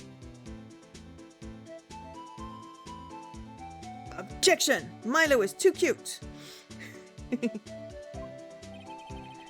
got good eyes, partner, and it's an easy job, and I'm grateful for it. Actually, Officer Meekins at the detention center told us. That poor little doggy. Poor guy, I keep on getting his name wrong and calling him Meekly. He told us something. He said that when the stabbing occurred, you weren't at your station. Well, maybe I shouldn't be telling you this, but since I got demoted from detective 2 years ago, Well, it might not look it, but I lost my fire for the job, you know. It's really obvious from all the alcohol. So what were you doing around 5:15 when the murder took place? Well, I reckon I was galloping down the highway on the back of my steed Zippy. Note, he was riding down the highway on his horse named Zippy. There's no need for people here anyway. These newfangled machines do a bang-up job of keeping an eye on the place. You mean the security camera system? Don't take to machines much. Kinda like that stewed broccoli that's sneaking next to your steak, you know. Miss Starr told us something. She said that you were a detective until 2 years ago. It was always my dream to be a rawhide wrangler on the scene of a crime. That's all gone now, like a drinking hole in a prairie fire. You're still investigating the SL9 incident with Miss Starr, aren't you? That was my case. It's all solved on the record books, but it smells like a bad game of poker. I can't let it go. That's all there is to it. I get it. What kind of case was it anyway? We've heard the name so many times, but no one actually told us what happened. There are some things you're better off not knowing, Bambina. Anyway, that case is officially dead as of 2 days ago. 2 days ago? The day of our case? That's right. The evidence transfers. Edgeworth was talking about the transfers too. I know what maybe 2 of the machines in here do. Only 2 of them? There must be a dozen. Like I said, Bambina, me and machines, well, I like them about as much as I like stewed cauliflower with mistakes. The easiest ones to understand are these here security cameras. Those are the ones that Officer Meekins mentioned. If nothing happens, the tapes are automatically erased every few hours. And Officer Meekins and Detective Goodman, are they on one of those tapes? I reckon they might be. You're the security guard, and you reckon? One more thing. When you go into the evidence room, you need an ID card. That's the card reader by the door. The card reader leaves a record of every ID card that passes through. 77777 is the ID record. 87309. There we go. 514 is Goodman's ID card. And then 49 something or other underneath, which is probably Meekins. Hey, I've seen that somewhere before. Sorry, Bambina, I can't show you more than that. Huh? I haven't heard whether this is related to the case yet. Mr. Wright, I saw a number on that record just now. I've seen that number before. Maybe there's some way I can prove that record is tied to the stabbing. Sorry, but could you explain what this whole transferal thing is about? We keep on evidence from solved cases in this room. They're kept here under the presiding detective's supervision for 2 years, so we can reinvestigate them if it turns out there was a mistake, see? So what happens to the evidence after 2 years? It goes to sleep forever in the underground vault of the county sheriff's department. That's what we call transferal. We do it every February. I see now. Transferal is like a funeral for old cases. 2 years after a case is solved, it's closed forever. Dead. Never to be reopened again. Never to be reinvestigated. How convenient. It happened to SL9 2 days ago. Okay, so if we present you with that. See this? This is the victim's ID card. The one that is on the ground in the parking lot. The number on this is... Officer Marshall, show us that ID card record again. Look, the 4th number, it's a perfect match. It was used at 5:14, right before the stabbing. What's more, there's only one of them cards in the world. So when the incident occurred, Detective Goodman was in the evidence room. But wait, what did Officer Meekins say? Sir, I entered the evidence room and asked the man to display his ID card. So you asked Detective Goodman to show his ID card? What did he do? That's the thing, suddenly he pointed a knife at me. How are you doing, Dan? How's your alphabet going?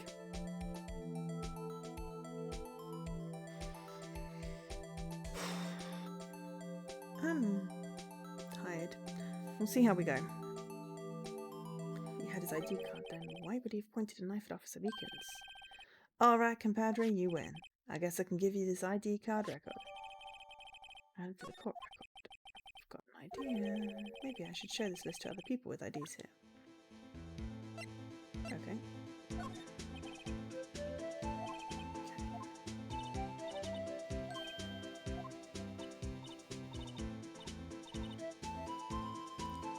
Hi, Jessie. Yes. Sleepy time. And you're back from a big shop. So you have lots of goodies. Ooh. What goodies have you got?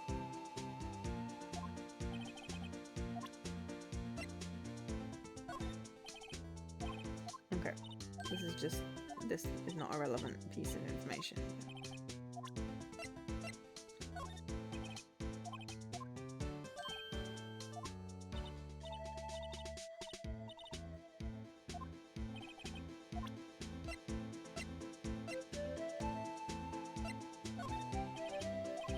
Okay, I don't think we're gonna get anything out of it. Are you doing different games? That's clever.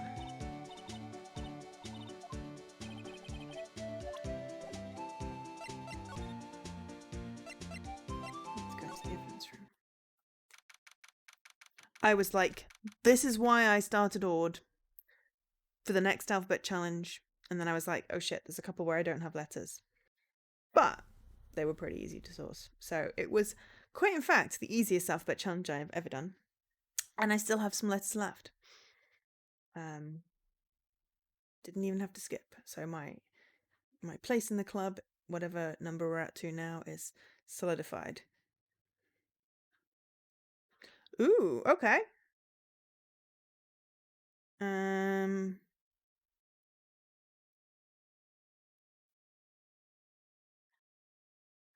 That sounds like a plan. I'm away for bank holiday weekend. But I think this goes on into September, so it should be good. You're not using Ord deliberately. I was like, I don't need to stress about this thing. I really don't need to stress about this competition. I completely forgotten about Ord until I was looking through my A list. Because I was going to go for something else. So, yeah. I think we'll finish day 2 and see where we get to. See where we are. See what time it is. And then we could do day 3 tomorrow. I think... Let me just have a quick knock at the walkthrough to get an idea of how long things are.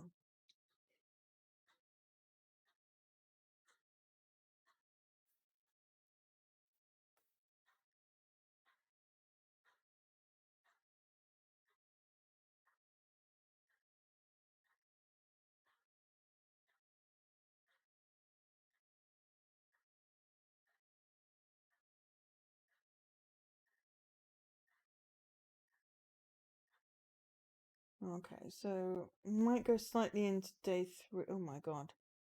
Okay. We might need to go slightly into day 3, so we'll see where we get.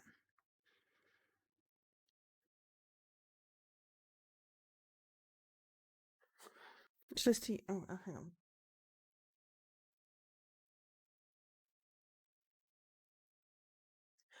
I feel like you're an honorary member, Jessie, because it's certainly not your fault that you fell off the list.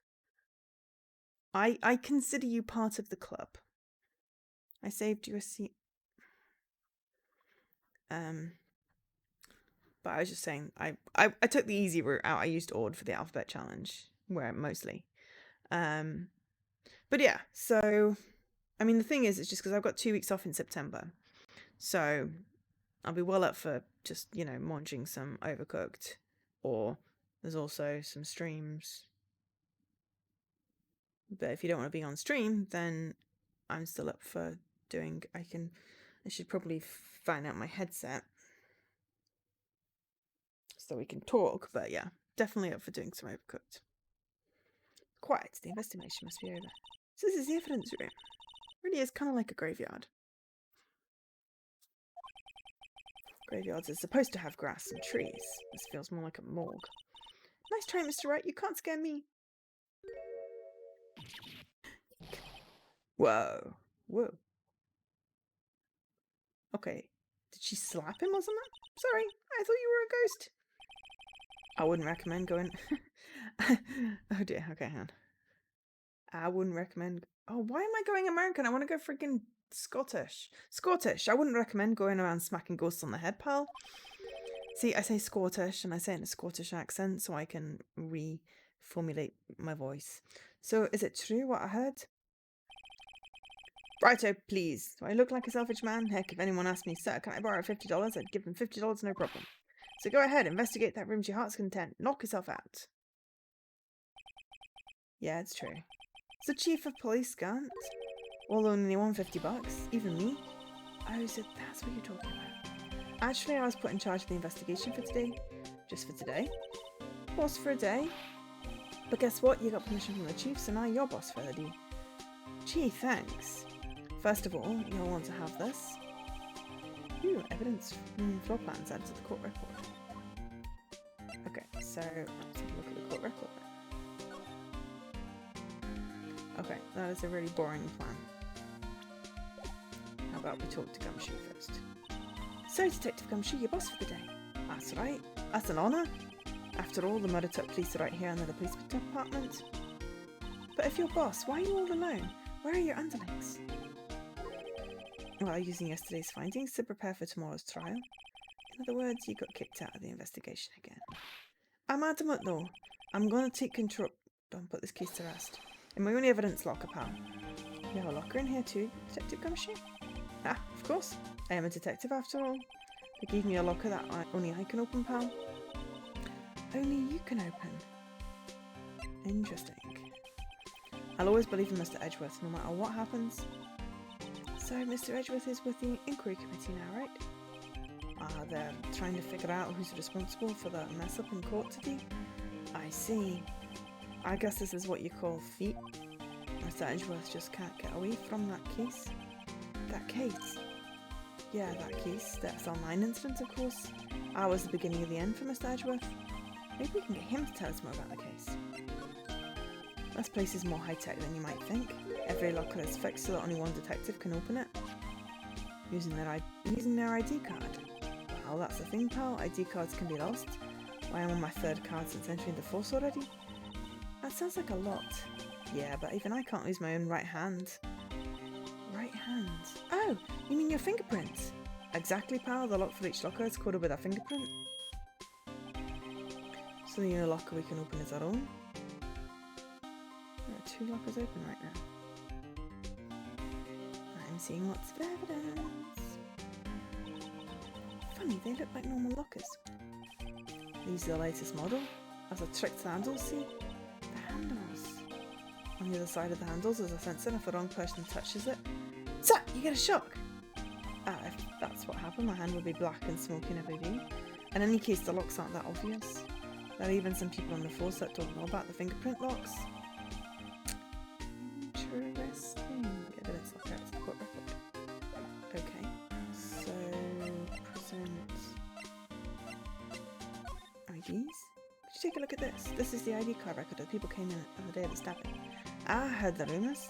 So it was good when you came in here at the time of the murder. Whoa! What is it? That second number? That's not your ID number, is it, Detective Gumshoe? Mr. Edgeworth? What? The second number on this list belongs to Mr. Edgeworth? What? ID code record updated. Why would Edgeworth have to come to the evidence room? Okay.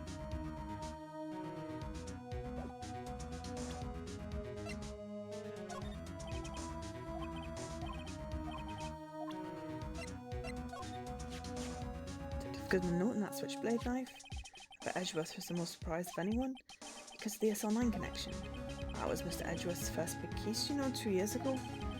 That was the first time the world knew Edgeworth was a man to be feared. But why would evidence from that case turn up now? I guess it's not over, pal. Maybe there are some loose ends left on that case.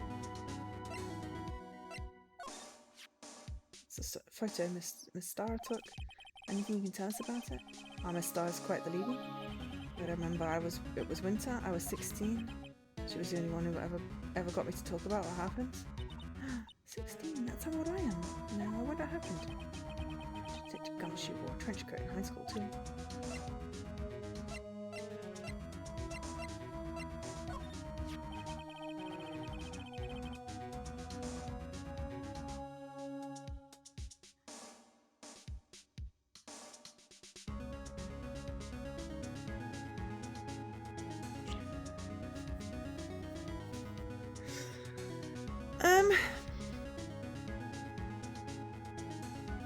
I mean, I don't understand half of what either of you say sometimes with like the whole jokey stuff, but you're both good eggs, so maybe take it at face value. Or at least I understand what you're saying, but I don't necessarily get the tone of what you're saying. But yeah, maybe just take it at face value. But yeah, Jesse, it was hardly your fault that you fell out of the club. I exploded. So, you know, I considered you part of the club. Take that how you want, but you know me, I'm fairly blunt. Very blunt. Annoyingly blunt. I hope your lab day went well. Anyway,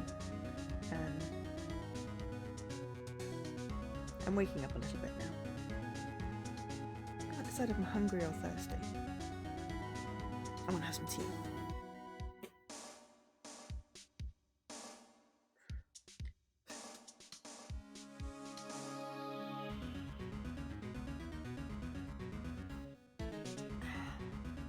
This is my crowning achievement. A masterpiece, you might say. But art is always misunderstood, pal. Art? I was dancing proudly on the day of the award ceremony, but there were a lot of people coming and going after the ceremony, so they took the blue badger away for a while. Really? Why? Oh, they said it was shameful or something like that. Shameful! I told them that in D. I sympathise with Detective Gumshoe, but I see why they moved it. That's why it's got a bandage on it, maybe. That's it. That's the King of Prosecutors award that Mr. Edgeworth got the other day. Were you at the award ceremony, Detective Gumshoe? Of course, pal. I got an award for diligence myself. Ah, congratulations. I was wondering, why is the award a shield? And why is it broken? Oh, there's a reason? I'll tell you what it is later. Apparently he's forgotten. Oh, I just made my ankle do horrible clicky noises. Found in Mr. Edgeworth's car, stabbed with Mr. Edgeworth's knife. Would drive Chief Prosecutor Sky to do such a thing? Wait, I mean, sure, of course, someone really did it. Someone who must have a grudge against Mr. Edgeworth. Okay, I think that's probably all the things we can ask him about. Yeah. Okay, alright, let's see if we'll talk. No, that was a bloody violent case. Violent, so it was a murder. Serial killing? Serial killing? Maybe I don't want to get involved in this after all. But the killer made a mistake and Mr. Edgeworth built his case around that to nab him. And this was 2 years ago. That put Mr. Edgeworth right in the spotlight and started the rumour mill. Rumours about forged evidence. I was supposed to be all cleaned up with a transfer the other day. I was that last job he ever did. Detective Goodman, that is. What do you mean? Detective Goodman was a detective in charge of the SL9 incident, see? So that switchblade knife. The victim took the knife out of the evidence locker himself? Okay, well, we need to examine stuff then. Something sticking out of here. Looks like a shirt. I guess it must be evidence.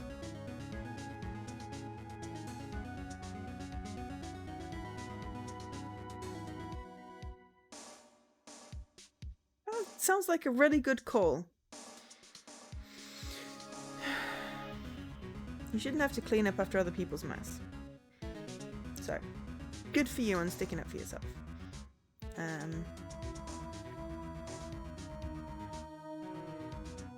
As long as it's not going to be any consequences for you, but, you know. Sounds like a plan.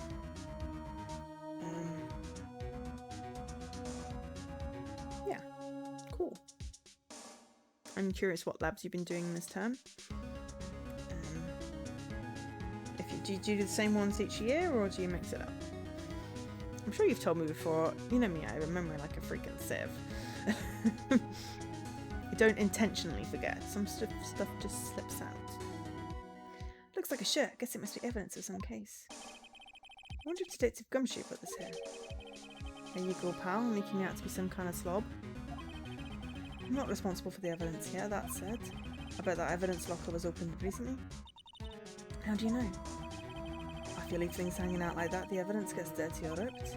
The guard checks on that kind of stuff and notifies the detective responsible. How many times have I had him breathing down my neck about some silly evidence?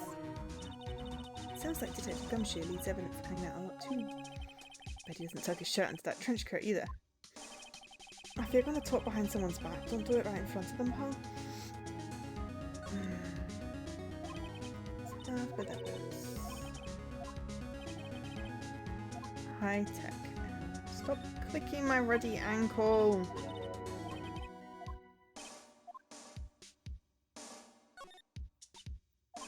Hello, junk. Car door, pair of handcuffs. And shooting thing. It really is a pair of handcuffs. You don't need an ID card to get out. Okay, but power cards. Okay. Bulky equipment, so fishing pole. That's my personal pole. Never did get around to using it. Wait, I've seen that somewhere before. Right, pal, that's the metal detector, the one that led to the solving of that key set on Gold Lake, remember? Right, wow, that feels like it was ages ago. It's like 2 months. And, I don't think I've seen this one before. Well, that's a bug sweeper. Sure, it will come in handy in solving some keys sooner or later. Cheap looking box. You can't judge a person or a machine by their cover, you gotta look at their heart. And slide. Under the drift.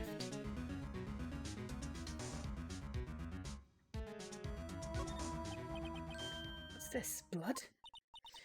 It's a little worn, but there's definitely a handprint here. Looks like someone tried to wipe it off. Mr. Wright! What if there are other bloodstains left in the room? We should use our testing fluid to check it out. Right, we will. After we've looked at these.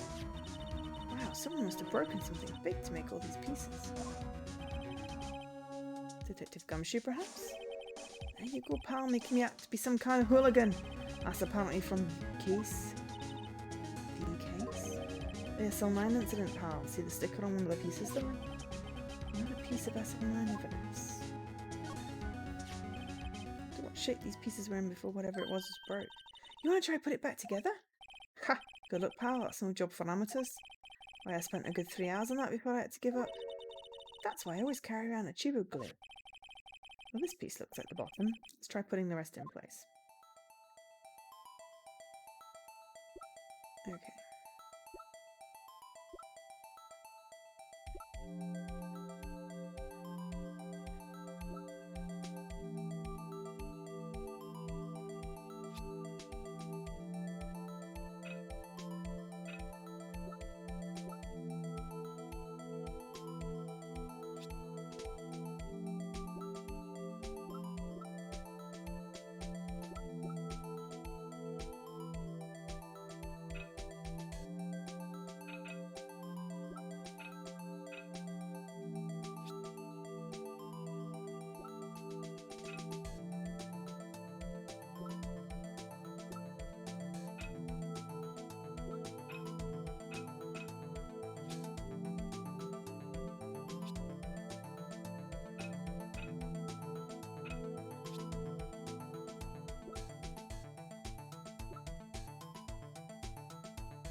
Oh! No, I want to try. I just was trying to select the thing to move it around.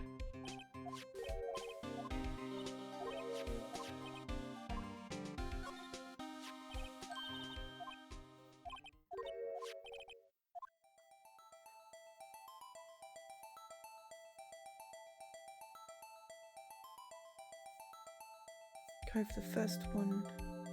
Are we talking about A? Or something else?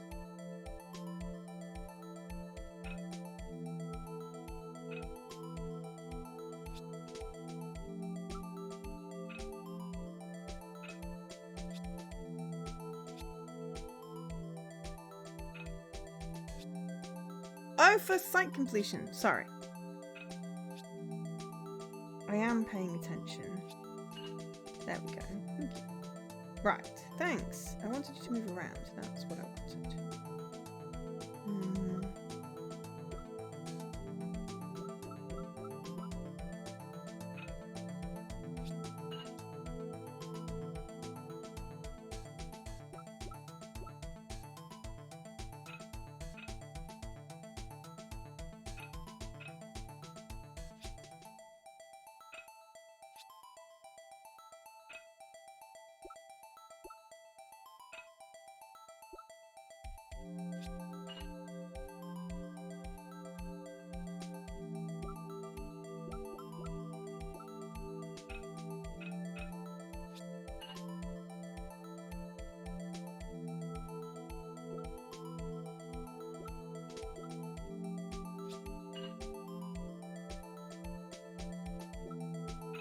concentrating on putting together a piece of pot.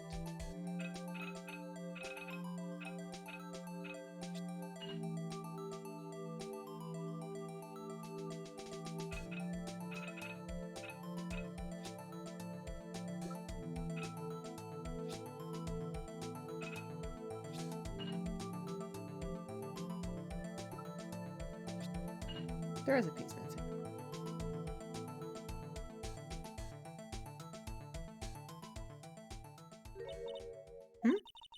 Well, I think we did it, but some of the pieces are missing.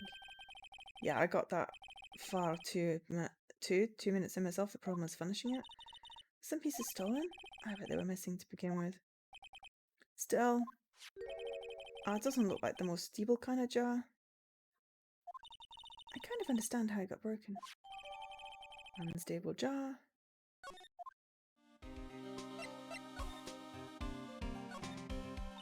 Look, this one's open and the red indicator light above the door is lit. That locker is coded with Detective Goodman's fingerprint. Detective Goodman's locker. Are you sure it's okay to leave it open like that? Well, it'll be hard to get it open again if we closed it.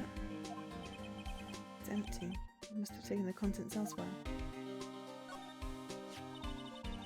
Someone left a glove here, but only one. Detective Gumshoe, maybe? Oh, Detective Gumshoe, maybe. There you go, pal, making me out to be some kind of absent-minded detective. That's evidence from the case, you know. You miss online. Does have a tag on it. I have a glove. What is this on paint doing here? Since the dawn of time, true art has always been a war against oppression. True art? I noticed that there's blue and yellow paint here. Perhaps we're witnessing the birthplace of the Blue Badger. Well, you might say this is my studio. Here, in the evidence room.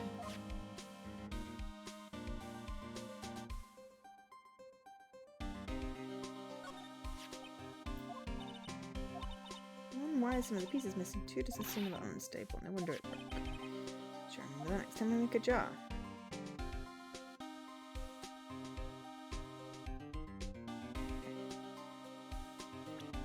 Can we use...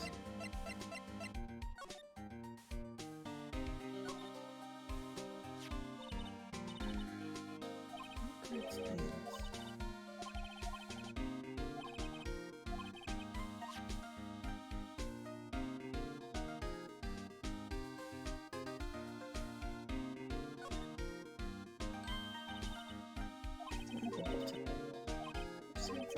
What's the purpose of a bottomless jar?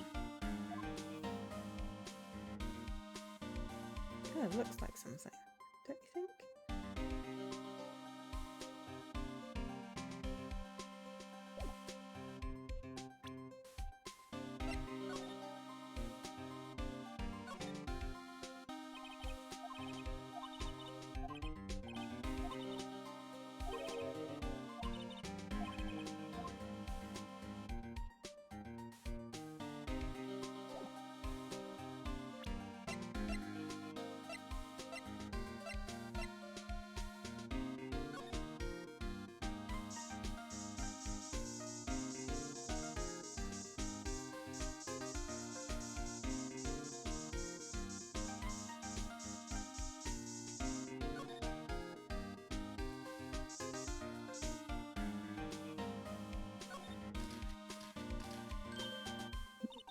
I'm getting a reaction here. There's no reason for the murder to touch this spot as he fled out the door. This might be significant. Hey, that's some pretty amazing stuff you got there, pal. This? It's called liminal testing fluid. Where'd you get your hands on that? Huh? I'd like to get some too. I'll just borrow $50 from the chief. Where'd you get this, Emma? I always buy it by mail order. Well, I'd be better jot this down on the floor plans.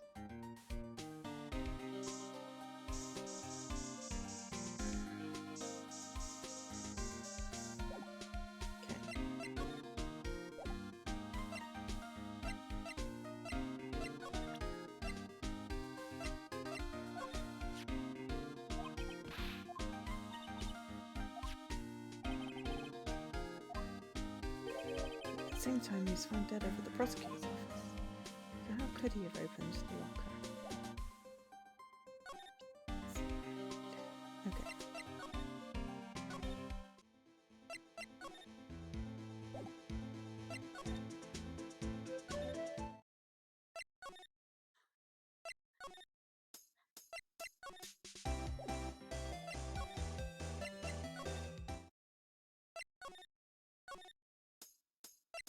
we missed something?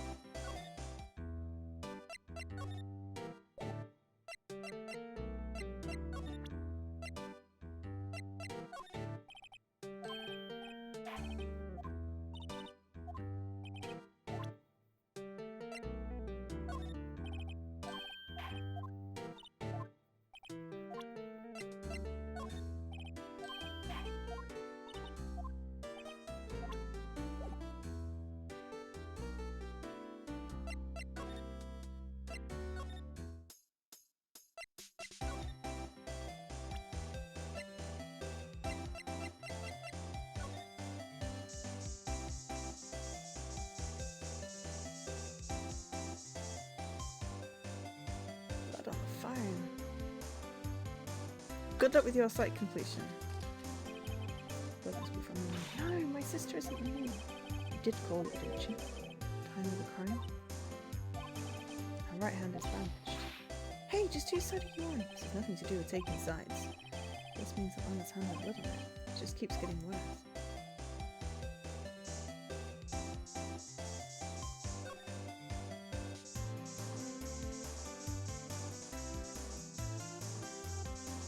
I expect the car to light up, but...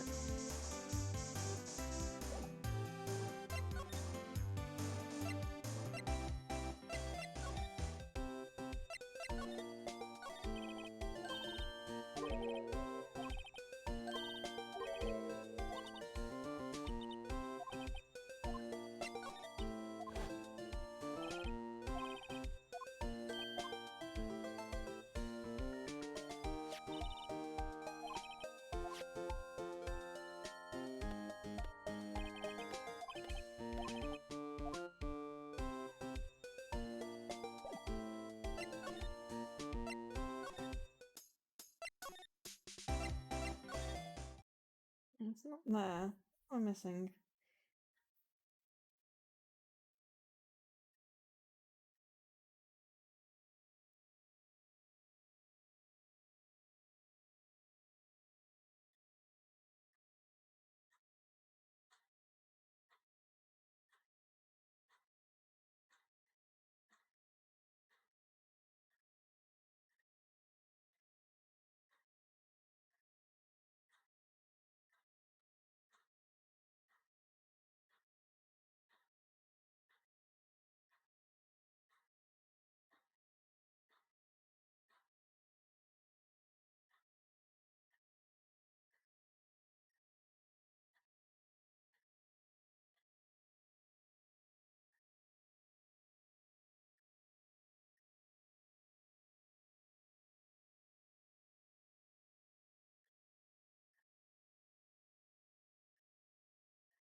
Maybe we've missed something.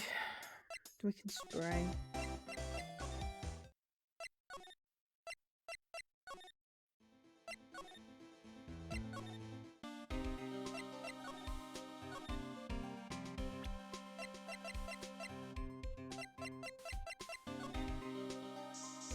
Ah, yes.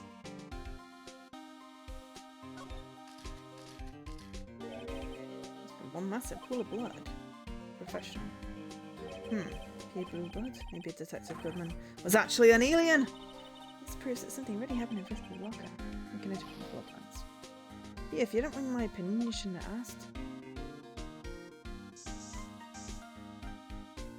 Great, now we can. So, examine that one. We knew there was a handprint. I knew it, this is someone's right handprint.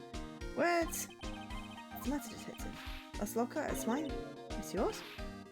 Please, you have to help me when they come to take me in. Promise you'll testify that I wouldn't harm a fly. You do that for me, won't you, pals? An important clue. I'll jot it down in the footnotes. I'm counting on you guys, believe me, you can't trust the police. What? But you're a detective! Hey, pal, look at the time. Is there something you need to be going to? It's just that Mr. Edgeworth's inquiry committee should be letting out soon. I'm gonna go give them my report for the day. Why is it on a very dodgy-looking restaurant menu? Might help, you know. Report? You mean the note written on the back of that flyer? One that says nothing but no problems. Yes, Mr. Edgeworth we're talking about. I'm sure he can use a report like this. I believe in him. Who needs enemies when you've got friends like Detective Gumshoe? I swear that locker, Gumshoe's locker, was open when it flipped across. But that explains the green coat sleeve. I'm off, pal. Later. I think he probably uses this locker as something else. Now we can go to see Edgeworth. Excellent. That's what we were missing.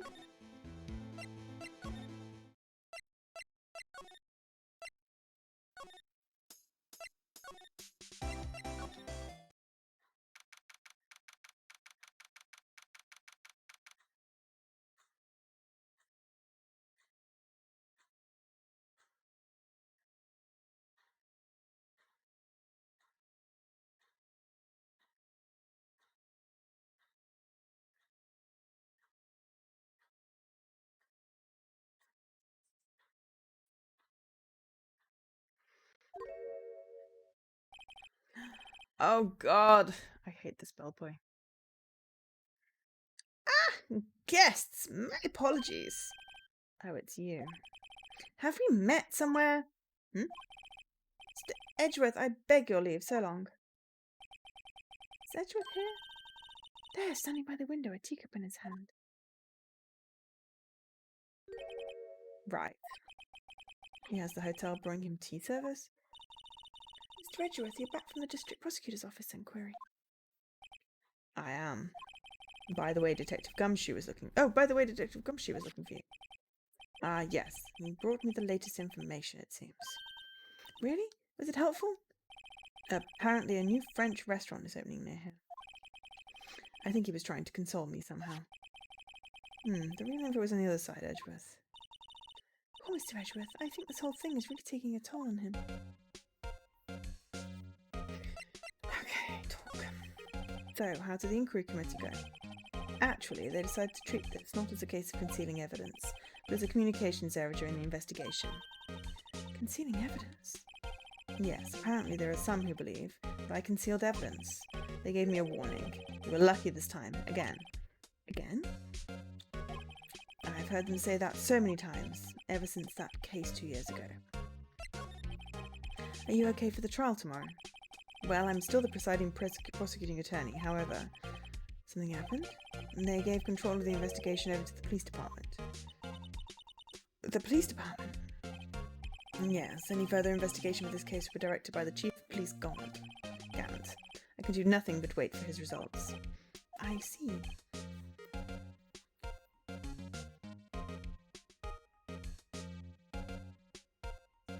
Why? I ask you why. All along, I've done only what I believe is right. I have nothing to be ashamed of. But still, wow, I've never seen him this out of sorts. Okay, let's present some shit to you. Let's try this. Oh right, I better check this now. As I was saying, What's this? A record of ID card usage? Edgeworth, you went into the evidence room that day, didn't you? Just before the incident occurred, no less? Yes, that's true. Why? Why, Mr. Edgeworth? Please don't look at me like that. I was asked to go. By Chief Gant, no less. The Chief of Police? He wanted evidence for a case that wrapped up half a year ago. He told me he wanted me to keep it here in the prosecutor's office. It was solved, right? It would have to be if the evidence was already filed. The Chief is never one to explain himself. In any case, on the day of the stabbings, I brought this back here. Can I ask what kind of case it was? I can't say. It really has nothing to do with the current case. Now I'm curious about this other case. I'd better make a note of it.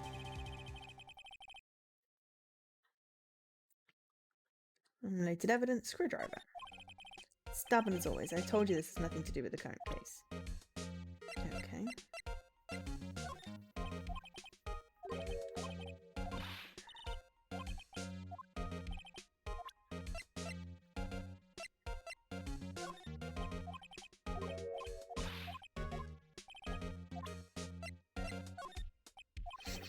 I know you. You probably got hold of some information already, right? It all has to do with that case you were on, the SL9 incident. And some dark suspicion you were wrapped up in. You are the man who revived the worst memory of my life. I figured I'd be telling you about this sooner or later. You must be talking about his father's murder in that elevator. Okay, Edgeworth, why don't you tell me about it? Tell me the truth. The SL9 incident was a heinous serial killing case. The head of the investigation was the Deputy Chief of Police at the time, Damon Gaunt. That wacky old coot was involved in the case 2 years ago too, then? He was a top officer and it was my first time working with him. I was nervous. Wow, you get nervous too, Mr. Edgeworth? What I want to know is, why was the Deputy Chief of Police on the investigation? In truth, I used slightly more extreme methods than normal. We were dealing with a vicious murderer. If I let him go, the blood would be on my hands. We won our guilty verdict and the killer was executed. Wait, you didn't... Of course not. I didn't touch the evidence. Yes, I would do anything in my power to win a trial. However, I do have a code and I follow it faithfully. By the way, Emma, the chief prosecutor wanted to know something. My sister, what? If you were still studying forensic science. Yes, of course. Why, just today Mr. Wright and I were using this.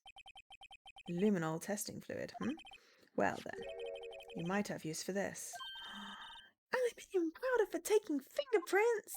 Oh gee, thanks, Mr. Edgeworth. It's been chemically treated for better adhesion. For me? Are you sure? We are the enemy, you know. I've no say in today's investigation. Do as you will. Edgeworth, I'm really... No need to thank me. Here, take your powder and these fingerprint files for everyone involved. Thanks. How about giving these to Detective Gumshoe as well? Fingerprinting set and fingerprint file received! Well, let's get going. One last investigation.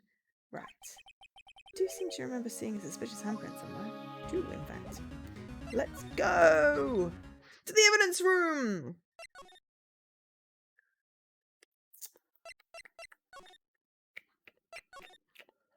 I wish there was an easier way of getting to the evidence room. Investigation turned up a suspicious handprint. Here, and there's blood on the detective's evidence locker. Let's use the secret weapon we just borrowed. Right, let's get started. First, choose a finger. A finger? Each finger leaves behind a slightly different imprint. Let's choose the finger I left behind the clearest print. Really can't tell the difference at a glance. Quit procrastinating and choose a finger. Okay, this one. Okay, now it's time to check for prints. Playing Minesweeper without marking mines is very mentally exhausting. Oh, yes. Yes. I remember playing the Windows one. Or I play the Windows one. There's like a whole interactive mine thing that I should probably go back to at some point. And yeah, trying to do it and knowing where there are mines without putting flags on the damn things it burns your brain. So I feel, yeah. Show you how it's done. First we sprinkle the powder. The A button, see? Achievement not marking monsters. Oof. So that did the trick. Here's complete to the print. Once the powder is well spread, just blow away the excess. How do I do that? With the Y button! Blowing out the candles on the birthday cake, see? It's like fun. Okay. Won't grip your nose. You just pour the powder on. You have to actually blow when you were doing it on the DS version. Alright, the extra. Basics of fingerprinting. Okay.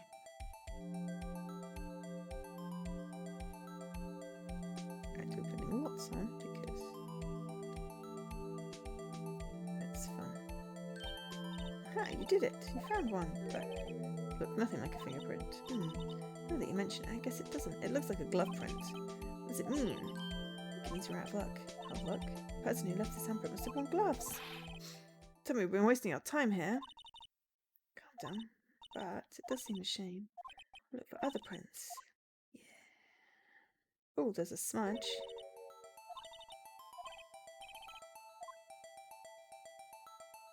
Smudge.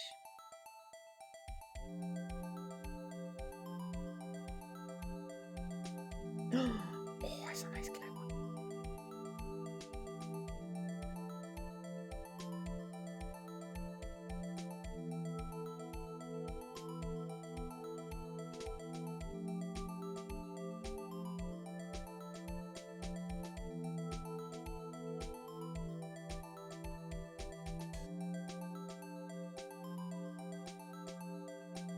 Okay. I mean, I've dusted it and blowed it. Ah, there we go. Print so clear, it's dazzling! Anyway, let's match it up right away. Okay. Oh, you gotta match it up. Okay. Fingerprint data.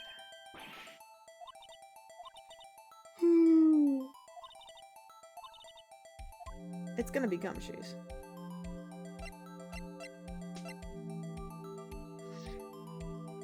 Okay, while that's running, I'll be right back.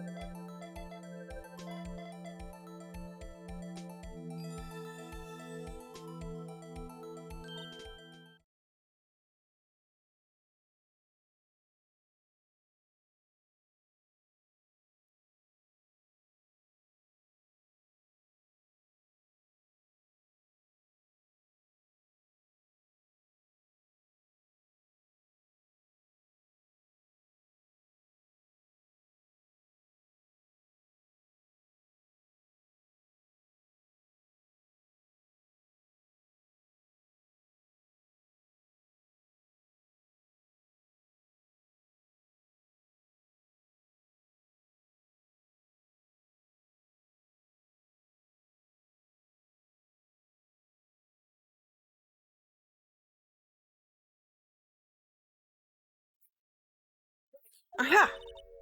Belong to protect gumshoe. So what? Look. I can't do anything. It's always next time. Sometimes you hit, sometimes you miss. It's one other handprint. And slide.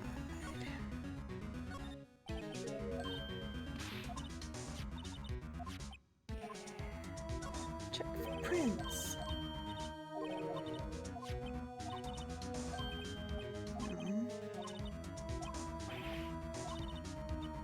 Let's try and find prints.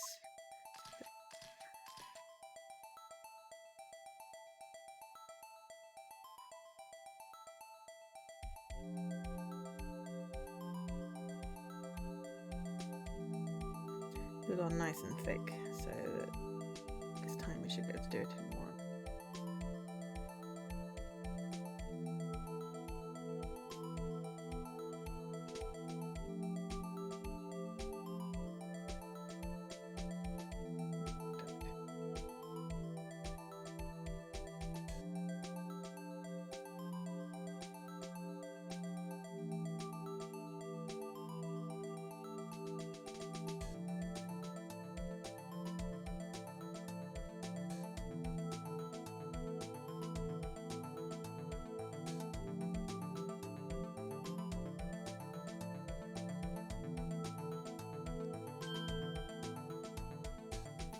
Okay.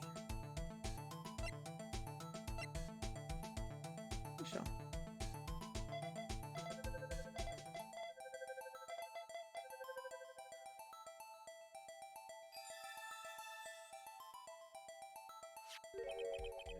Blueprints.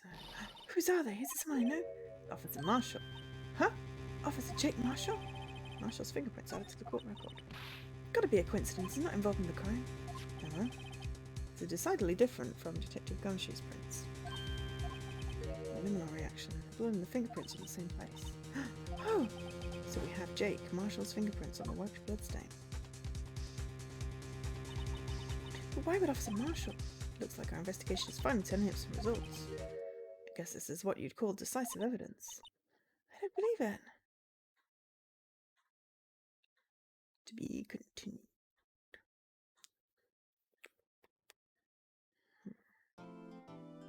We've got to continue, though, a little bit further today. Because otherwise, we're not going to finish it on Thursday.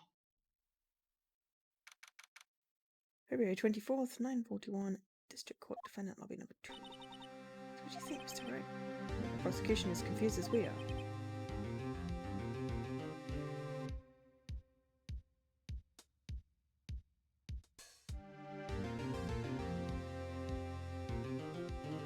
I think if we can get through the trial bits, and then day 3 investigation, save it at day 3 investigation for Thursday. After all, the victim was murdered in 2 different places at the same time, and a different suspect was arrested at each of the crime scenes. Lana! Good morning, Mr. Wright. I apologise for yesterday. I was indisposed. I hope they didn't hold you for too long for questioning. We just finished, actually. I'm used to all-nighters, though. So how'd it go? It's if Mr. Wright suspects. The police are clueless. I figured as much, so I struck a plea bargain. A plea bargain? What do you mean by that? We agreed that if I told them the truth behind this simultaneous murder, They wouldn't seek capital punishments. That's what I meant. No. But Lama, don't tell me you... Much to my regret, I'm as much in the dark about this as they are. Miss Skye. We found trace evidence of a certain person in the police department's evidence room. They belong to Officer Jake Marshall. What kind of trace evidence? Blood-stained fingerprints, to be exact. And that's the trump card I have up my sleeve today. Do understand what this means, don't you? In order to defend my sister, you can accuse Mr. Marshall. We have to play the cards we're dealt. Isn't that right, Miss Skye? Do what you have to do, Mr. Wright.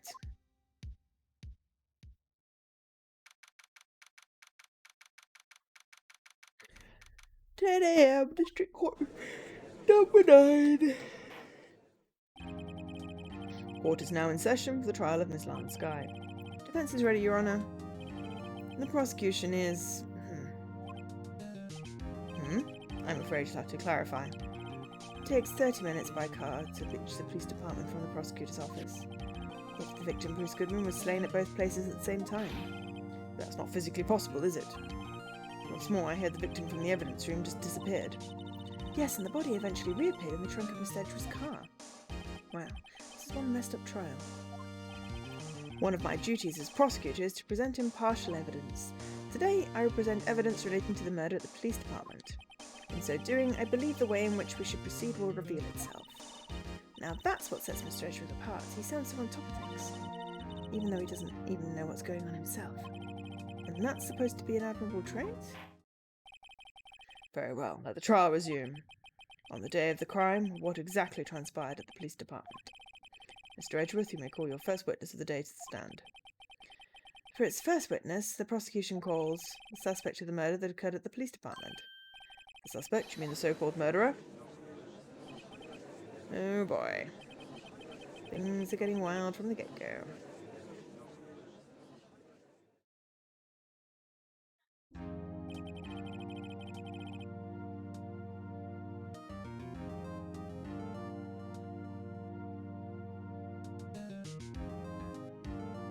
Will the witness please state his name and occupation? Yes, sir. I am Officer Mike Meekins, sir. My occupation is, well, that would be murderer, sir.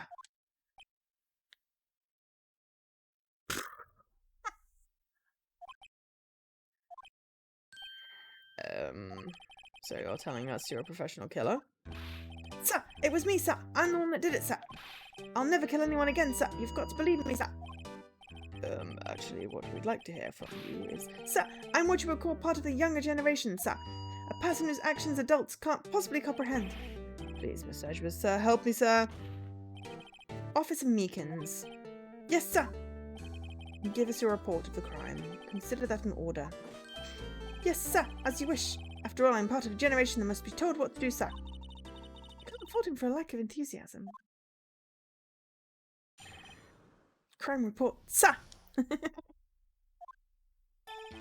Although it's not my normal duty, I was assigned to guard the evidence room that day. I spotted a suspicious man on the security screen and rushed into the room. I was only doing what I was trained to do, sir. I was suddenly attacked. I fought for my life. Then I did it. I thought it was a video. After that, I passed out until another officer smacked me awake. So the victim, Detective Goodman, attacked you? Do unto others before they do unto you. That's the Meekins family motto, sir. I see. Then you fainted and a colleague helped you regain consciousness. Yes, sir. He knocked me upside the head, sir. Very well. The defence may begin its cross-examination. What I need here is more info to work with. Excuse me?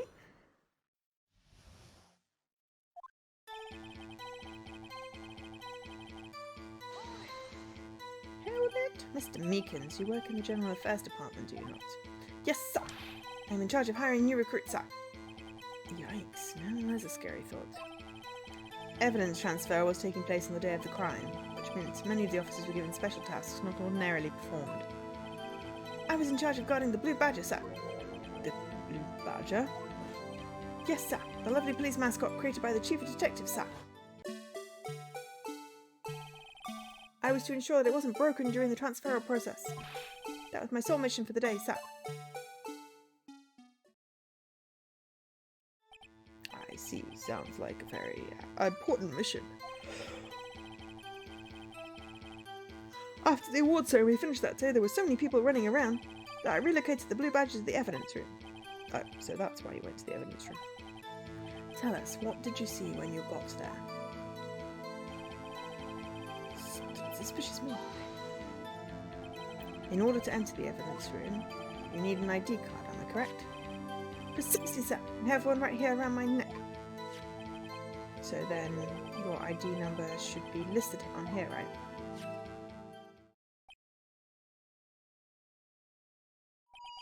There it is! I found it! This is the one right here. Could you please read us the number? Yes, sir! It's 4989596. That's my number, sir. Let's see. Huh. The number is on twice. I hadn't even noticed that. I know who 77777 is. Please explain, witness. It's no real mystery, sir. The first time is when I relocated the blue badger to the evidence room, and the second time is when I went to go get him after everything settled down. I see, so it was during that second time when... Yes, sir, that was when I spotted the man on the security screen. Data added to ID card record. I was only doing what I was trained to do, sir. So you were attacked. Could you please tell us exactly what happened to you? The knife, sir! A knife! Detective Goodman pulled a knife on you? What happened then? Well, with me charging in on him like that, he looked as surprised as I was. You aren't exactly the kind of person someone would want to run into. That's when I reacted, sir. I swung my arms like an octopus struggling to detain him. That's how I got this gash on my hand. If you just kept your cool, your hand wouldn't be... When I saw the blood trickling down my arm, I panicked. I grabbed the man by his collar. Okay. So there should be a coat with his blood on the collar then. What exactly do you mean when you said you did it? I know I don't look the type, but I'm really into kung fu and film, sir. The man let his guard down for just an instant, so I snatched the knife from him. You took his knife? I spun around and performed a disarming maneuver. I made sure to close my eyes like a man. I see. He must have been desperate. The next thing I knew, his white coat was drenched in a sea of my blood, and then the next thing I knew... Yes? He punched me right in my face, sir. Okay. About what time did you regain consciousness? No offence, sir, but how am I supposed to know that? I was unconscious. Oh, right. According to the report from the officer that woke up the witness, it was about 5:30. He hit me right in the head, too. I woke up crying tears of pain. That's nice. I mean, it's nice that you recovered, that is. When I came round, though, I made sure to finish my mission, sir. Your mission? Yes, sir, the blue badger, sir. We returned to the entrance before things got out of hand. Well, we can all rest easy now.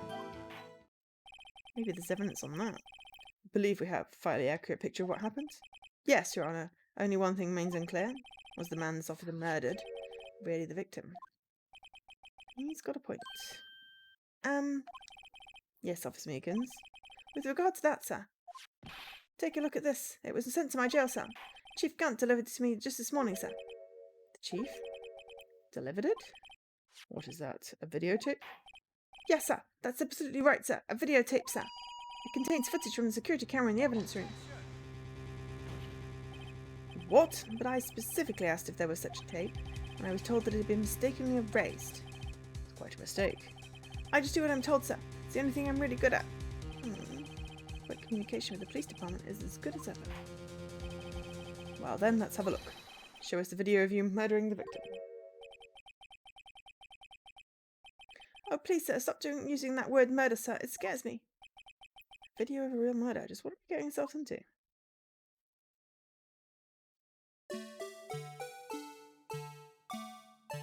Ah, it's got its bandage on already then.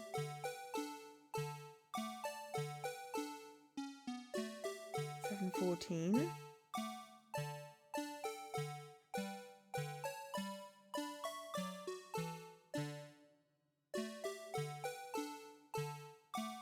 Paint spin.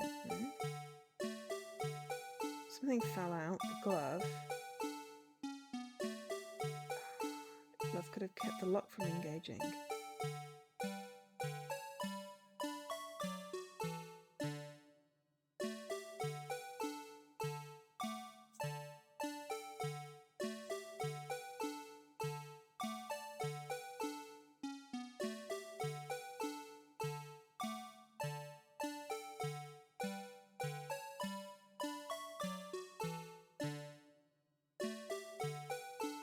Where'd he go?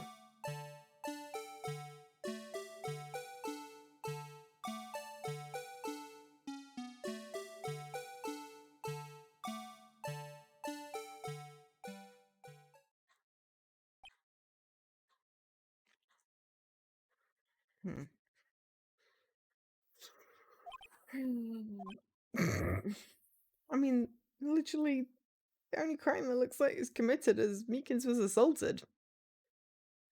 Did they assume murder when there's no body? Well, I believe we're all thinking the same thing. How can we deal with these unsettled feelings stirred within us? What the hell was that wriggling piece of plywood? Sir, that's the pride and joy of the entire criminal affairs department, sir. It's the Blue Badger, sir. Why am I not surprised? This isn't going smoothly. Security video added to the court record. Yes, well, anyway, this tape seems to prove the witness did encounter someone in the evidence room and some sort of activity took place. Your Honour, instead of relying on clearly incomplete footage, the witness's testimony will suffice. Is that all right with you, Officer Meekins? Yes, sir. As you wish, sir. Mr. Premier.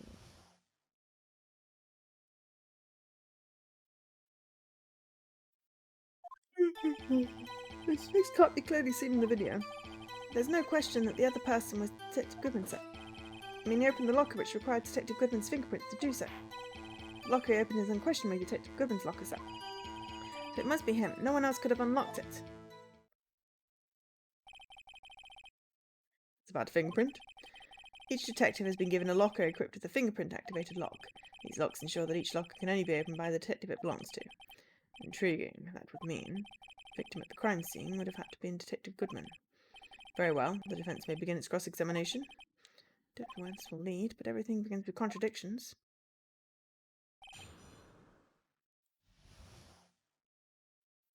Mystery man. Okay. Can we see the video? Excellent.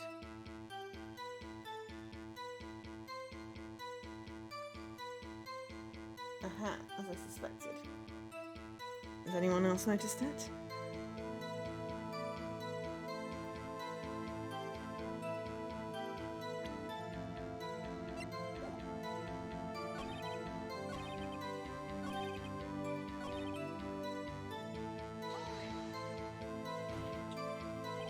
However, the most important detail is not shown in this video, the man's face.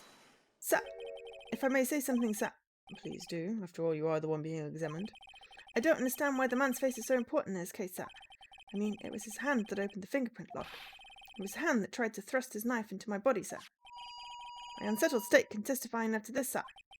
Yes, you have a point. Footage doesn't lie.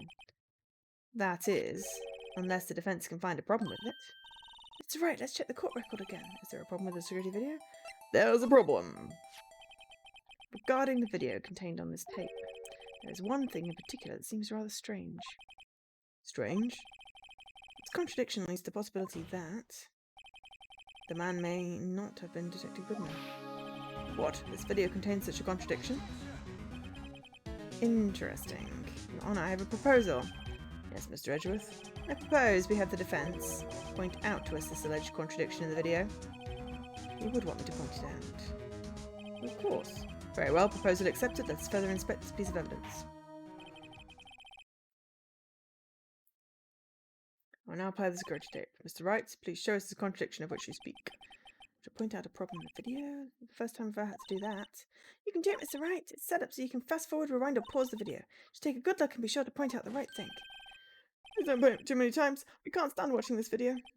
How did this guy ever become a police officer? Now then, Mr. Wright, please enlighten us. Where is the contradiction that indicates the man may not be Detective Goodman?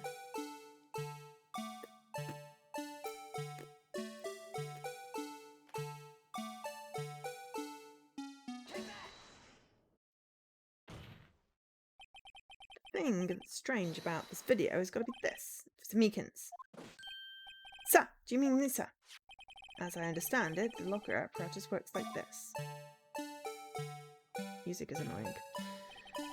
When you grab the handle, a sensor reads your fingerprint. If it's a match, you open.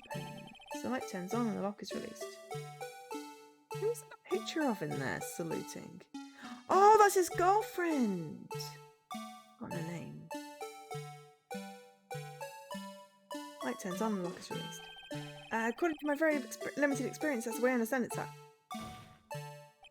If so, then something is seriously wrong with this picture.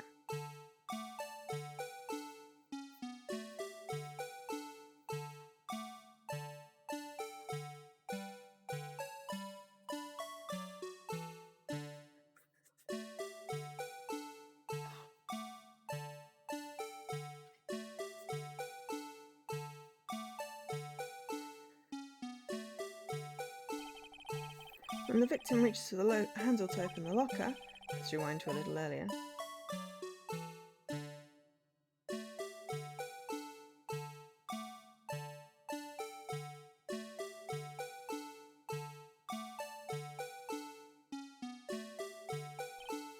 Here, notice the light?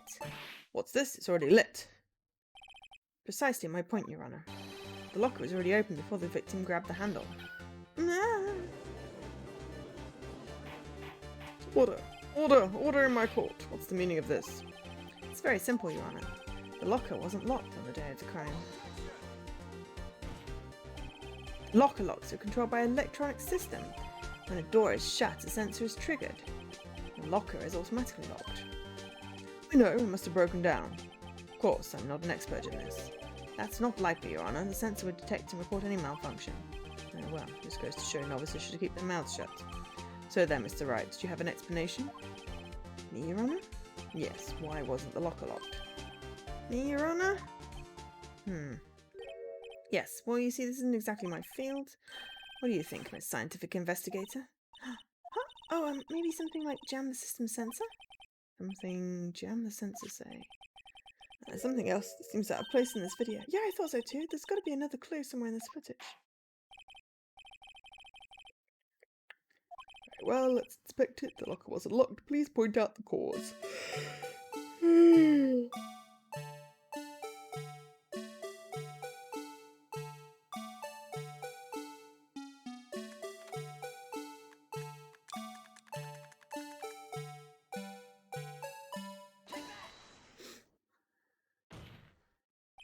Please watch closely. This is a continuation of the part I showed you earlier.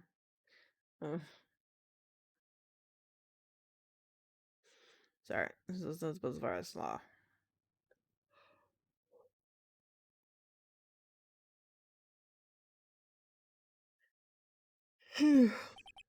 What's this? Something white fell out the locker.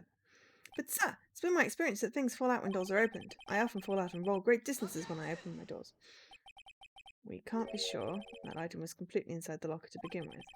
What do you mean? The sensor triggered the lock when the door is shut. What if something was inserted, say, between the sensor and the door? Inserted?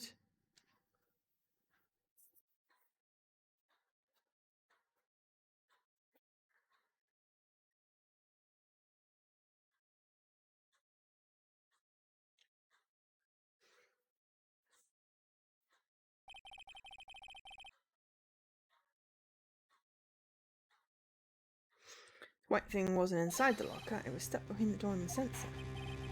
Oh, I understand now, sir. It's just like my tie. 2 out of 3 times it gets stuck in the door when I get out of my patrol vehicle, sir. Instead of the door closing, my tie chokes me. The object would have to be extremely thin to fit in the door. Not only that, it would just have to block electrical currents. It would need to be an insulator. Yes, an insulator, but at the crime scene, there just might have been something that fits the description. But sir, by insulator don't you mean... I think I finally got this figured out. Very well, will the defence please present the relevant evidence. What was this insulator that was stuck in the locker door? It was... this glove, sir. I found this near the locker, a thin rubber glove. But we can't be sure that it was in the victim's locker. It has a tag that says SL9 incident.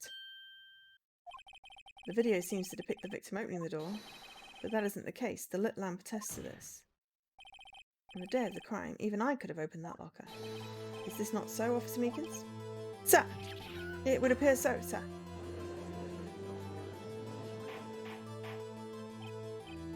Order, order, order! So are we to believe that then the victim, whom this witness stabbed in the evidence room, was not Detective Goodman? We don't know he stabbed him either. Do not be misled, Your Honour. What do you mean, Mr. Edgeworth? The defence has merely demonstrated the possibility of nothing more. The victim in the video is indeed Reese Goodman. The prosecution will offer one more testimony to prove this.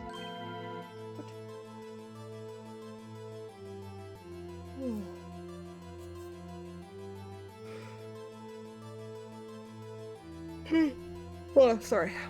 What? Officer Meekins, please testify about this. Sir, me, sir? I'm not sure what you're referring to, sir.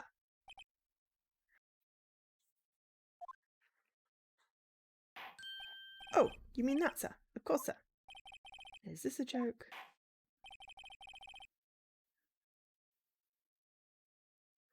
Very well. Begin your testimony.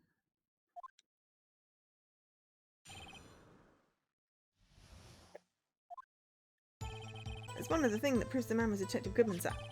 To enter the evidence room, one must use their ID card. When an ID card is used as a record of it.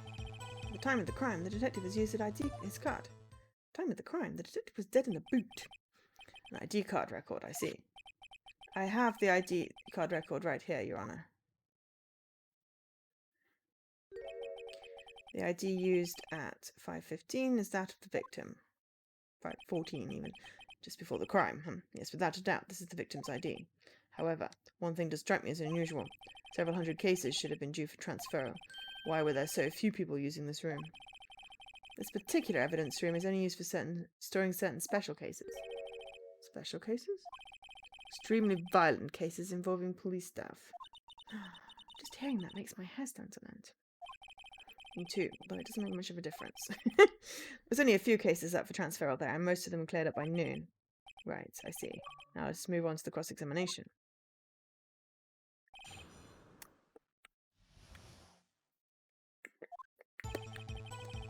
There's one other thing... Okay.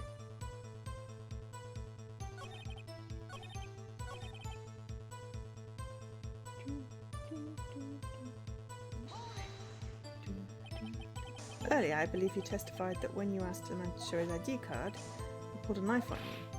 Yes, sir. He didn't show me an ID card, sir. Don't you think that's odd? I mean, if he had his ID card, all he had to do was show it to you. There wouldn't be any reason to draw a knife.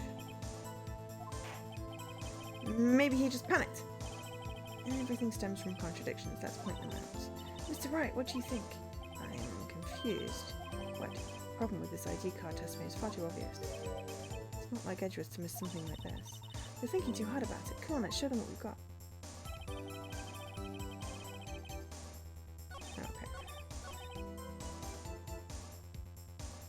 Let's present the lost item report.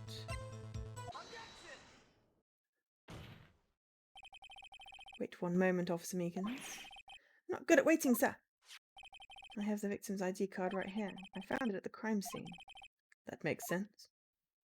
When I say crime scene, I'm not referring to the evidence room at the police department. I mean the other crime scene. The underground parking lot at the prosecutor's office. Your Honour, I have one more piece of evidence to present. It's a very important clue regarding the victim's ID card. Lost item report? It's only half completed. It shows that Detective Goodman had lost something on the day of the crime. Something important enough to fill out this report. Let me guess. You believe there's something to be his ID card, right? I can't say for sure, but there's high probability. On the day of the crime, Detective Goodman was not carrying his card.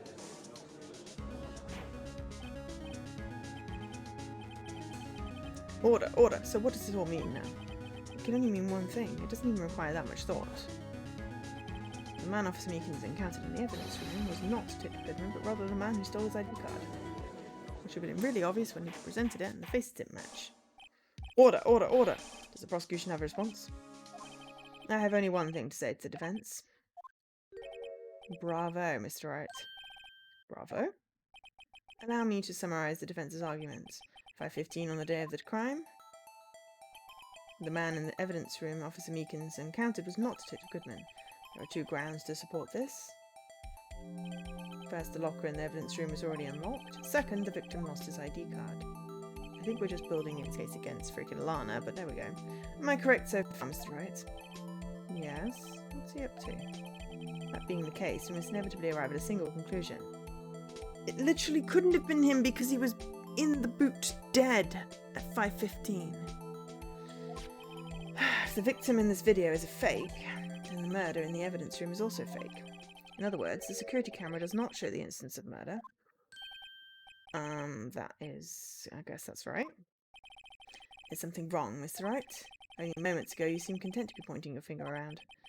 This isn't going to end well. Well, well. It seems you've finally realised exactly what you've gone to such lengths to prove. Explain yourself, Mr. Edgeworth. The defence has already done the explaining for me.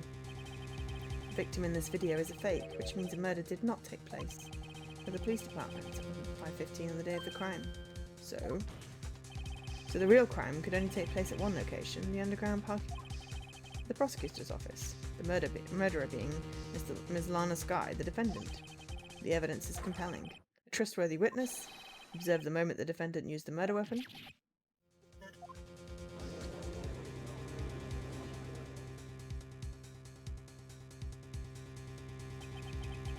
I knew that testimony was way too shabby. It was all a trap from the beginning. It was a I tell you, the activity in the evidence room still leaves many questions unanswered. Who exactly was the victim Officer Meekins encountered? And where did this person disappear to? However, this trial's purpose is to examine only the murder of Detective Goodman. Just so, Your Honour. Mr. Wright, you have to do something or else Lana... What do I do? How am I supposed to get myself out of this mess? Object! Doi. Objection! One moment, Your Honour. What now, Mr. Wright? Don't tell me you're objecting just to what you've just proven. Of course not. But I almost walked right into the prosecution's trap. What are you talking about? This cross-examination has proven one thing and one thing only. The security video did not show the actual murder.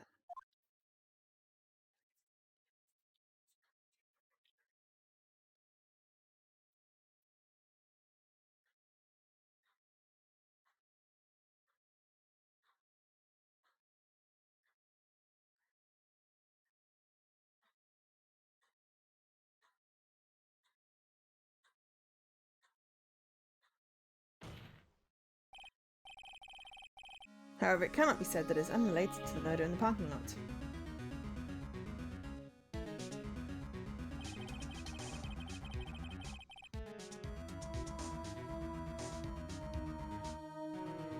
Specifically, a large amount of blood traces were found in the evidence room. The defence demands further examination into the truth of the matter. Mr. Edgeworth? Yes, Your Honour. If this court were to examine this further, other witnesses would be necessary. Is the prosecution prepared? I'm sorry, Your Honour. The prosecution considered the incident at the police department to be unrelated. We have not prepared any other witnesses for this incident. This just might be my chance. Time to call a certain Texas Ranger to the stand. Mr. Wright, do you mean? Your Honour, the defence would like to request a specific witness. Oh, whom do you have in mind? Someone we have reason to believe knows the truth behind the activities that took place in the evidence room. The prosecution requests to hear this person's name before deciding whether or not to comply.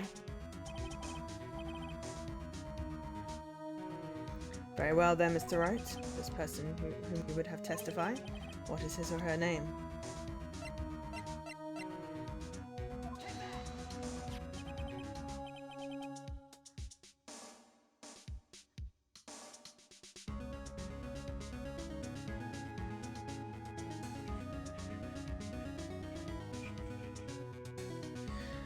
Officer Jake Marshall. Why him? Edgeworth no revenge just yet. He's in charge of the evidence room. I feel we should hear what he has to say. Prosecution agrees to the defence's request. Since he was responsible for guarding the room, we should hear his testimony. Fortunately, he works in the police department. We shouldn't need longer than 20 minutes to prepare. Very well. The court will take a 30-minute recess while the witness is subpoenaed. Will the prosecution please prepare the witness during this time? We will, Your Honour. Court is now in recess. Okay, so one more part of the trial, I think. There's always two parts to the trial. Defendant lobby. It's just how long it is.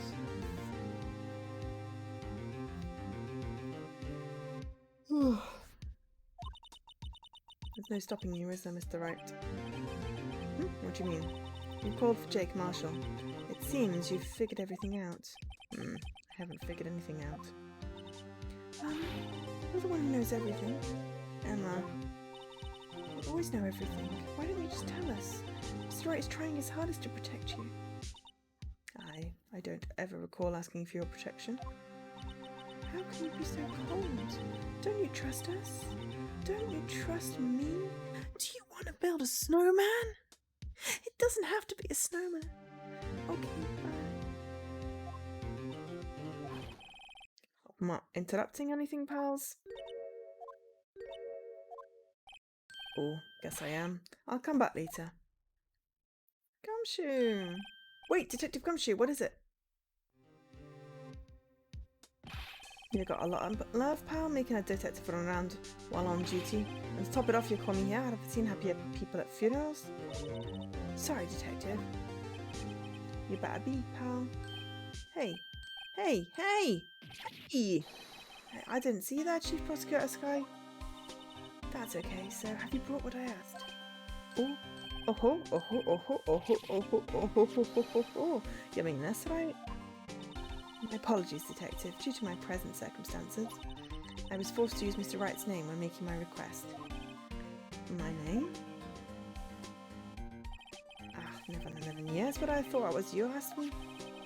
Could I bother you to bring me the SL9 incident files? I'll need them by noon. Talk about crazy. The SL9 incidents. But Lana, that's... I thought Mr. Wright might need them, so I had them brought here. Here, you might do well to read them. I can't believe you, the chief prosecutor or a witness in that case. Sky was a witness?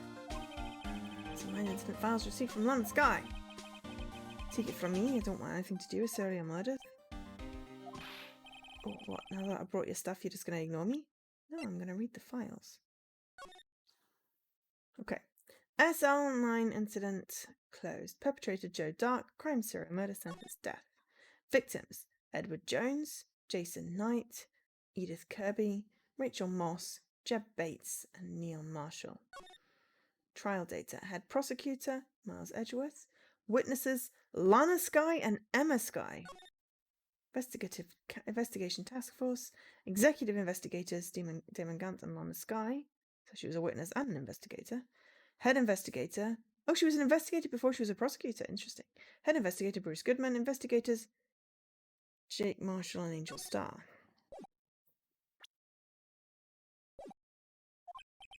Emma? But why? Why is your name in here? My name's in here? I don't know. Unless... No, it couldn't be. Lana? This SL9 incident, is that... That's the classification number the police filed it under. 2 years ago, the rest of the world knew it as the Joe Dark killings. The Joe Dark?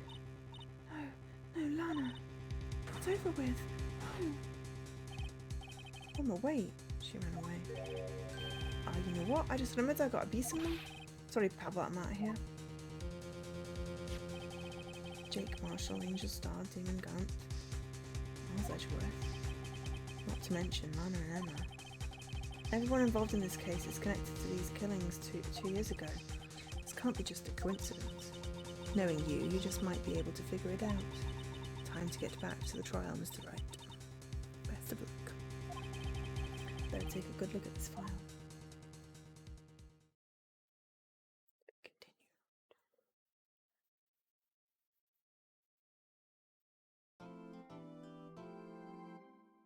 Save.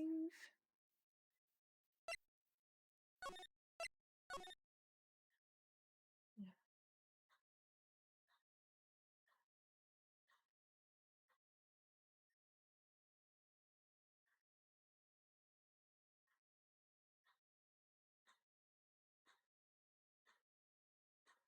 Okay.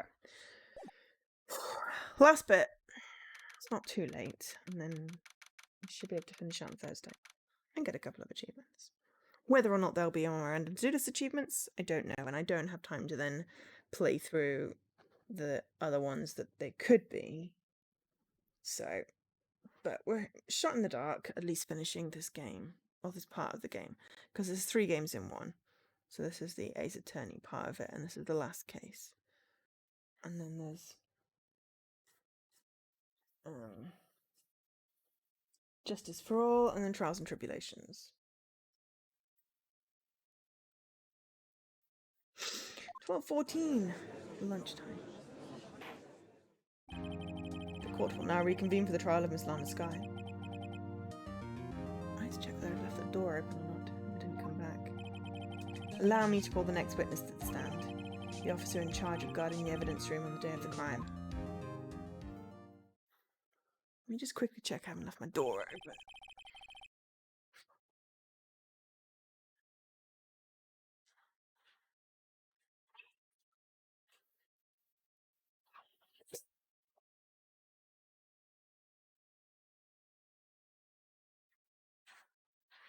No, we're all good.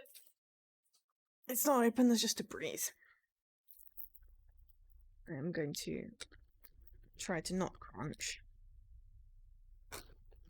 Snack.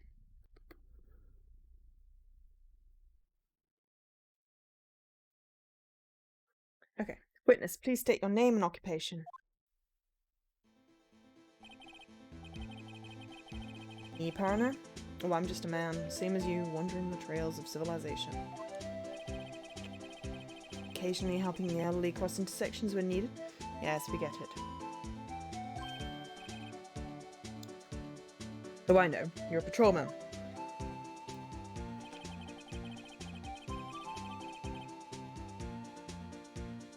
As for my name, if you listen hard enough, you can hear the howling wind calling it out. To be exact, it's Jake Marshall, Your Honor.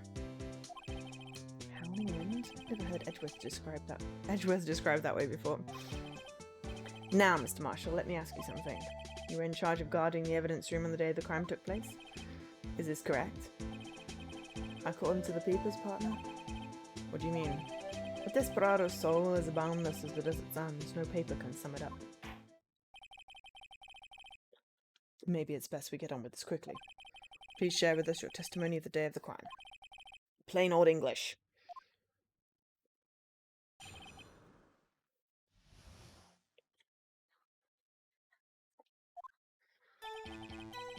My job was to keep a wary eye on that bone orchard. They said I was supposed to make rounds 3 times a day, but that ain't my style. Besides, the room's protected by 2 security systems anyway. If I remember right, I was at a street-side saloon at the time it went down.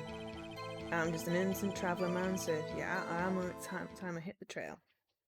We wouldn't have called you in for like 3 seconds of testimony. Can't say I particularly care for your attitude. Can't say I care for your beard, but you don't see me complaining. Also, I know the accent's gone wonky again, but anyway. Wait a minute. What do you mean by 2 security systems? I mean the security cameras and the ID card reader. I reckon even a cowpoke like you knows about those. What about the fingerprint-activated locks on the evidence lockers? Fingerprint-activated locks? What kind of newfangled doohickeys are those? He's not being very helpful. He's not that good with machines or with following orders. Everyone's got their weaknesses now, don't they, Mr. Prosecutor? This one seems like trouble. Okay, Mr. Wright, he's all yours. Okay.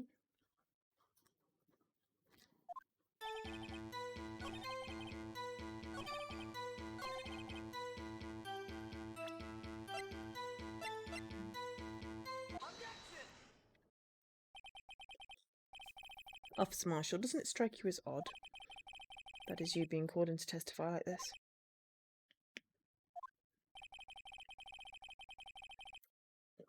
After all, you weren't in the security room at the time of the crime. And yet you dragged me down here. Explain yourself, partner. It's quite simple. You left a very large trailer behind at the scene. And to be exact, a handprint. Listen real good, partner. Like I said, I'm the caretaker of that crypt. Pay my respects, that is, I make my rounds about once a month. It's only natural my fingerprints would be in there. I only wish it were, officer. But you see, your fingerprints were covered in blood. Witness, what's the meaning of this?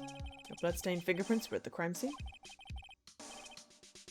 The blood was wiped away. However, the luminol test clearly revealed this. Well, Officer Marshall?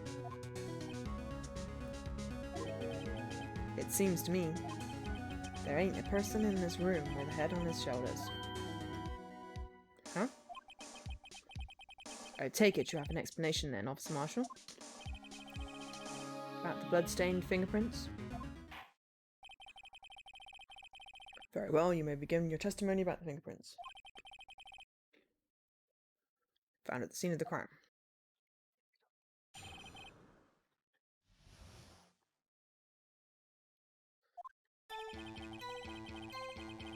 Like I said, it's only natural for my fingerprints to be in that evidence room.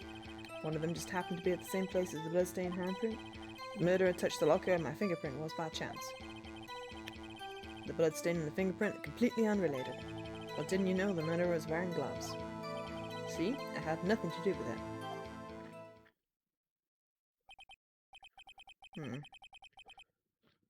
The witness's explanation appeared valid, though there's room for doubt. Life wouldn't be fun without any doubt, partner. The defense may now cross-examine the witness. This guy's hiding something, I can feel it. Now's my chance to prove it.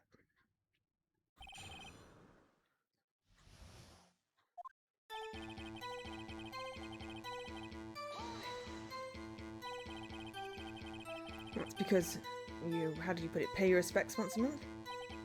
Yeah, that's right. That and one more thing. That locker happens to be mine. What? What do you mean? I mean what I said.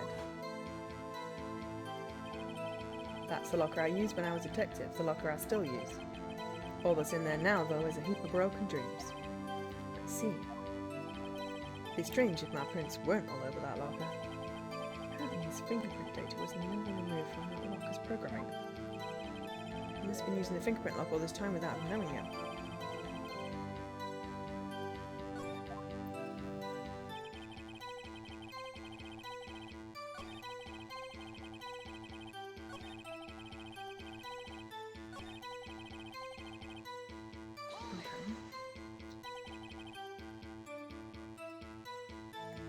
How do you know that? I may be a loner, but I still do my job. I keep up on the reports. There was a bloodstain at the scene thought to be left by the murderer. That's right.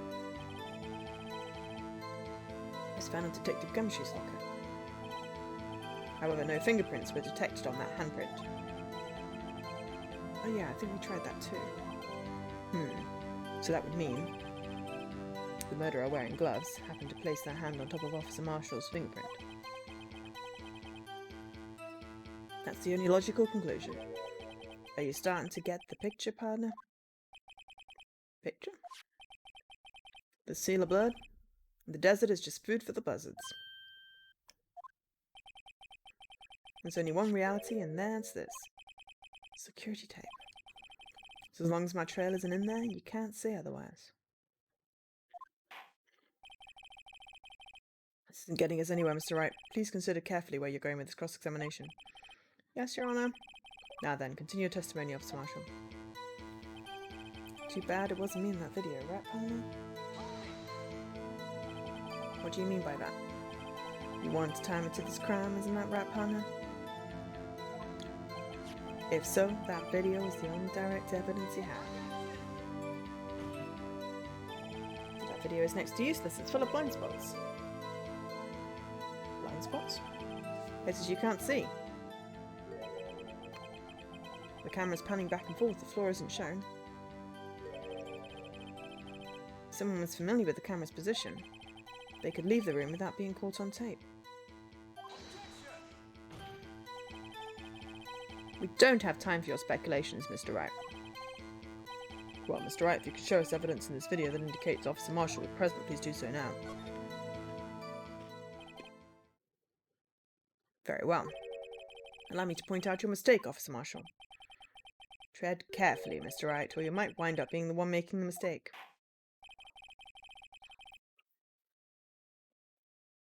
Let's have another look.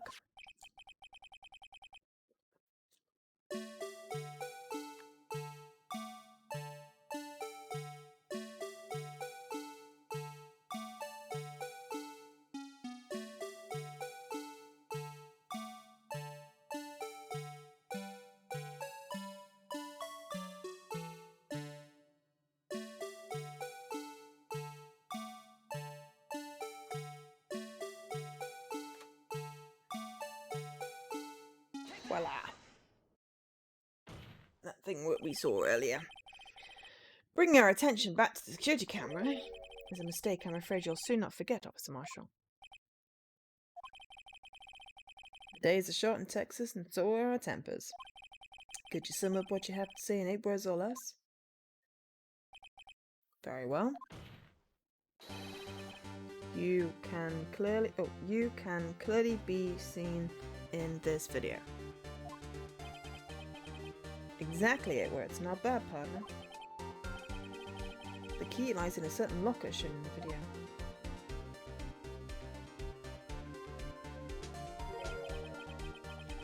That locker with the white cloth sticking out. That was the witnesses, I believe.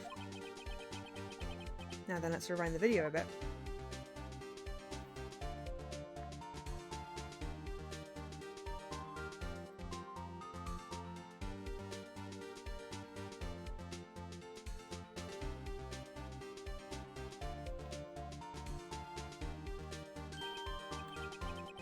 The white cloth is gone. What's the meaning of this, Officer Marshall? When the crime took place, the white cloth wasn't there. Then it suddenly appeared. There's only one explanation. Officer Marshall, you were in the evidence room at the time of the crime. Once more, you opened your locker when the camera was turned away. Order, order. It would seem that's the only... Hold your horses. Sorry, partner, but you got the wrong man.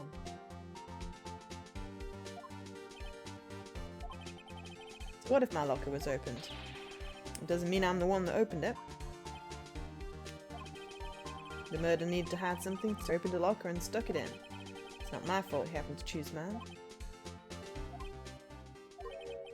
Why is everyone staring at me like I'm a wanted man?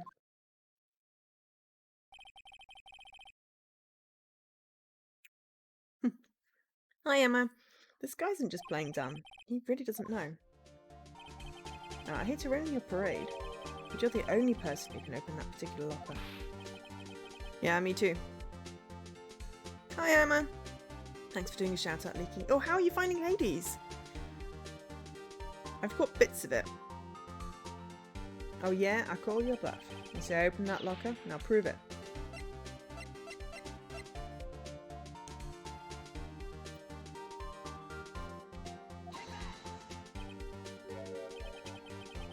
A fingerprint sensor?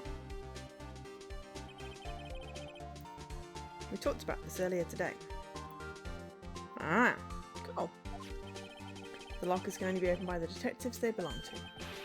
What kind of crazy talk is this? Well, Detective Gumshoe did mention something about this.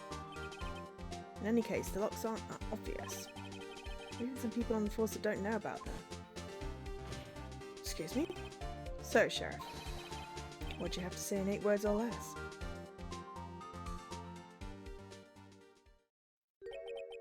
I only got 1 word for you, partner. No, that was 8.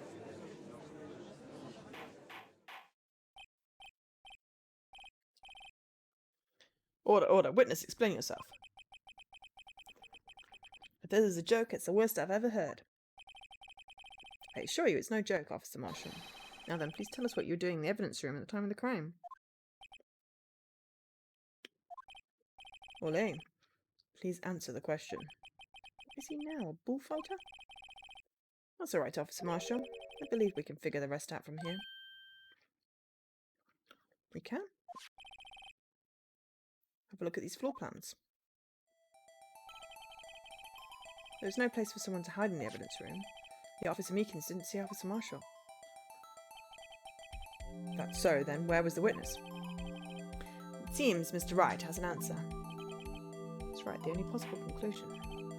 Well then, let's hear it. Where was Officer Marshall at the time of the crime? He was here. Officer Marshall was standing right here.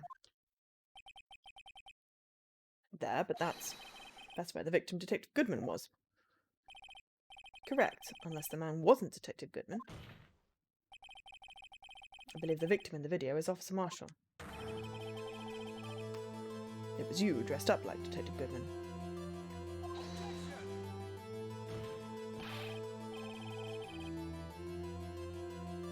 That's preposterous. Officer Meekins witnessed the detective at the crime scene.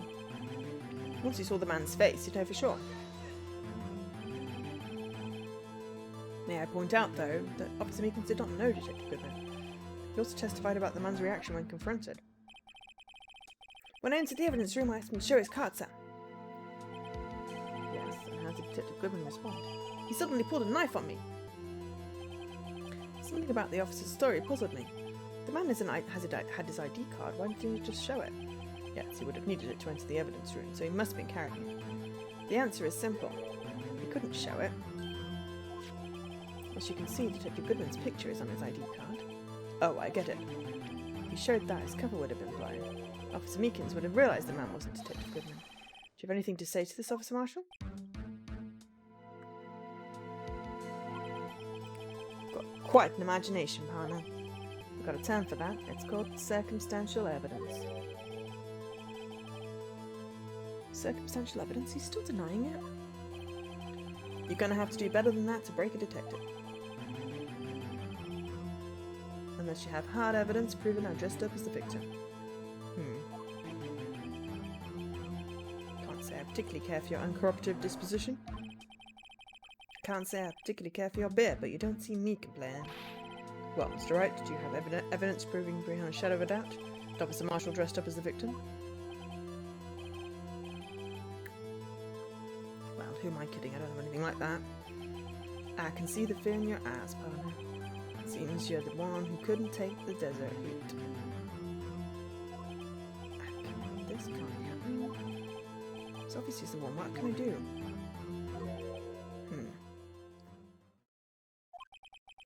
It looks like your lack of experience has finally been exposed.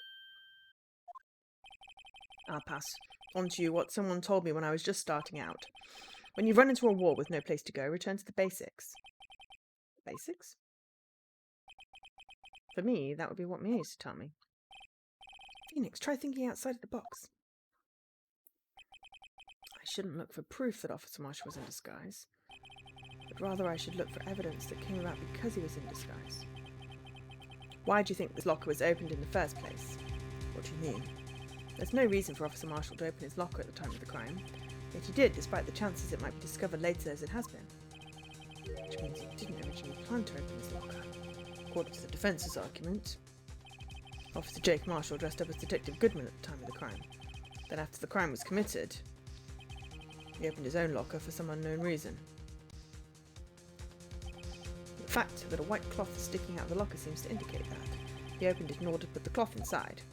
So, just what exactly is this piece of cloth? Perhaps the video is the key to the answer. Key to all unanswered questions. In the evidence, the video is my only shot. Very well, let's take yet another look at the security tape. Why?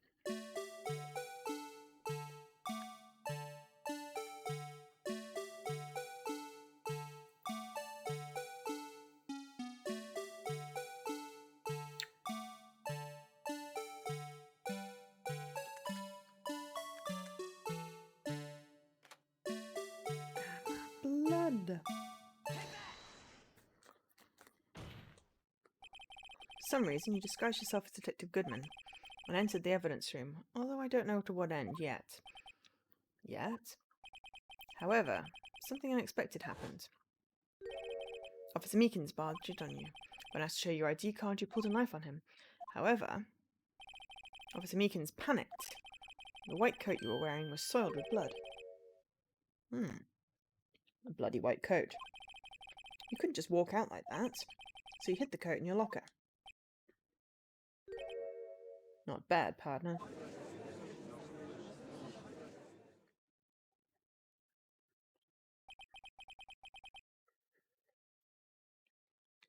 Now then, Officer Marshall, are you ready to tell us the truth? Looks like I underestimated you. I hope you're happy now, Mr. Edgeworth. 2 years ago, if you were only half as persistent then as you are today, we all wouldn't have to be here now, would we? Officer Marshall, tell the court what you did, all of it. All right. It seems the time has come. Marshall's confession.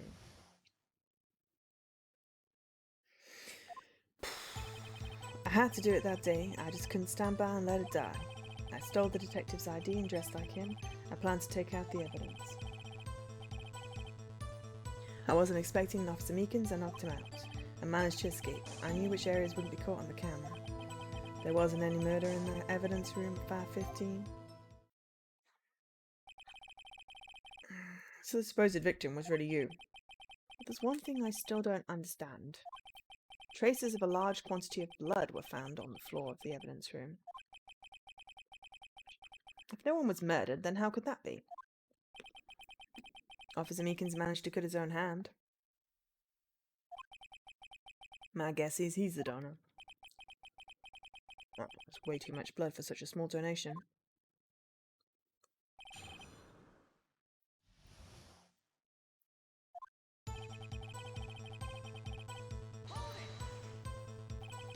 When you say it, you mean... Do you even have to ask, partner? Yes, on 9 incidents. 2 years have passed since that case was closed. It was going to completely end with the transferal that day. Not if I have anything to do with it. That incident's not over. But what did you hope to accomplish by sneaking into the evidence room? When a case is closed, only that case's lead detective can look through the evidence. I wanted to have a look at it myself one more time, no matter what the cost. I don't care what anyone says, partner, that case is mine. Officer Marshall wasn't in charge of that investigation. Why did he care so much about it? That day was my last chance, that's where...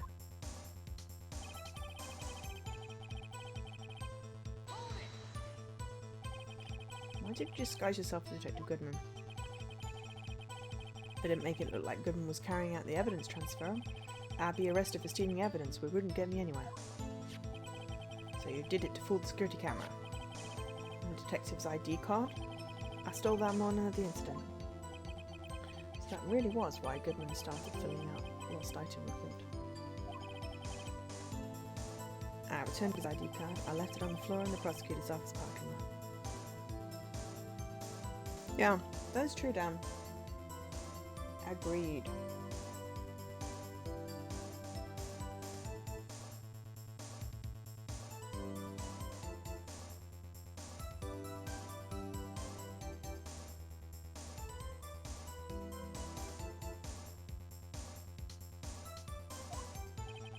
The ID card I found was left out by Officer Marshall.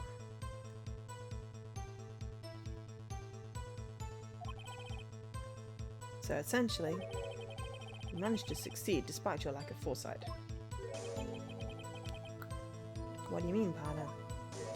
I mean the fingerprint-activated lock, of course. No matter how well you disguise yourself, you can't change your fingerprints. Under normal circumstances, you wouldn't have been able to open that lock yourself.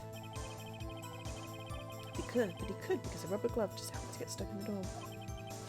That means Detective Goodman must have opened the locker before Officer Marshall.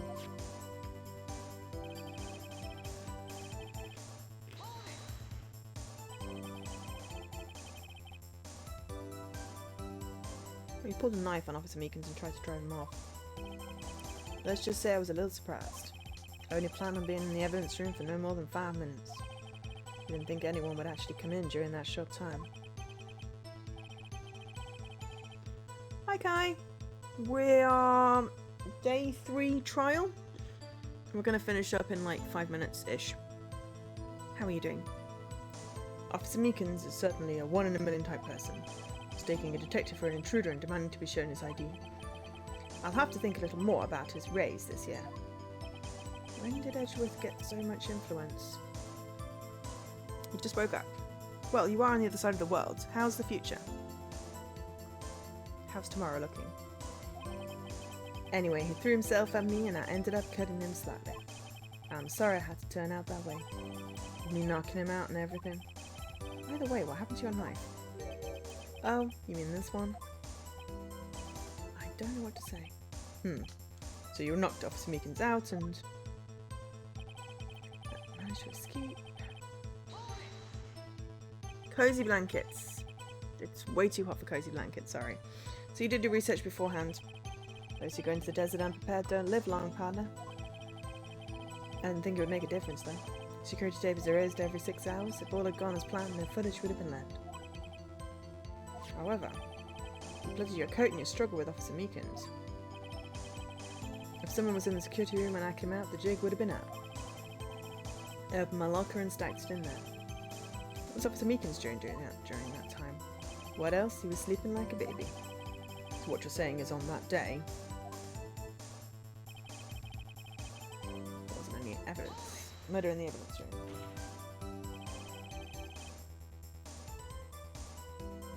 room. The blood found at the scene certainly indicates a crime took place. What do you plan? The victim shown on that tape is me, and I'm not dead yet, partner. So you stole the evidence from the locker? Actually, no, I didn't. Why not? When I opened the locker, the evidence was already gone. Mr. Edgeworth, where's that evidence? It's still missing, Your Honor. Detective Goodman's locker was already empty? Someone else stole the evidence? Officer Marshall, may I ask you one thing? Fire away, partner. It's a free country. Just remember, I'm also free to decide whether or not to answer. Why did you do this? Stealing a detective's ID, injuring a police officer? It's no small offence. Moreover, you're an officer yourself. This will have serious consequences.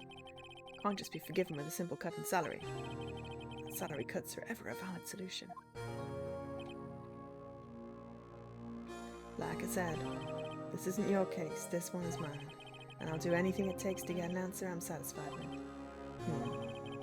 Witness has an unusual amount of zeal. Let's hear more. Can't just forget the SLI incident. You know why.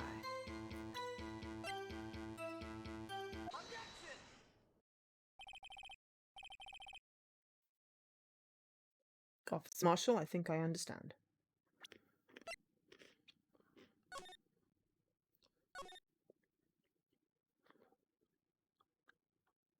Neil Marshall.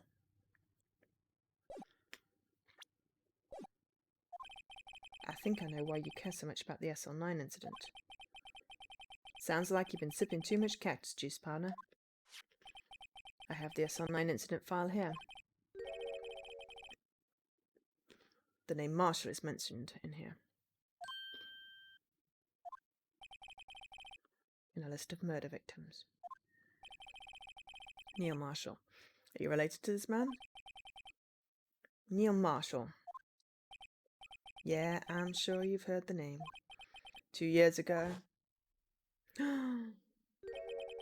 received the same lousy prosecutor award you got. What? A prosecutor? You must be talking about the King of Prosecutors Award. Now I remember. Prosecutor Neil Marshall. He handled the SL9 case before I did.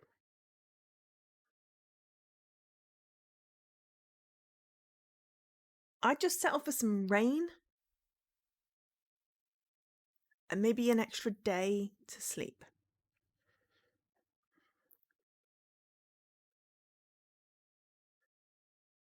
Oh. He handled the SL9 case before I did. That's right, he was killed. And the case fell into your hands. But what's his relation to you? He was my brother. He was investigating the murders with Damon Gant, then Deputy Chief of Police.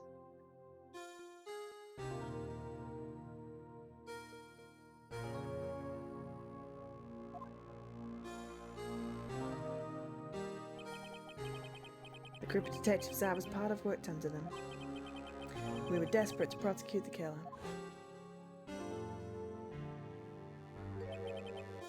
Joe Dark.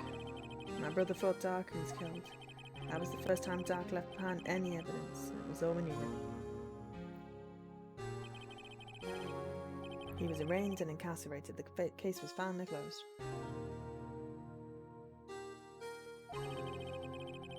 At least according to the public records. What do you mean?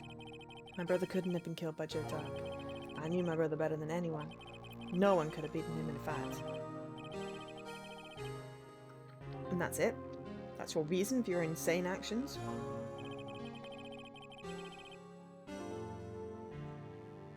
There's more to my brother's death than what the records say.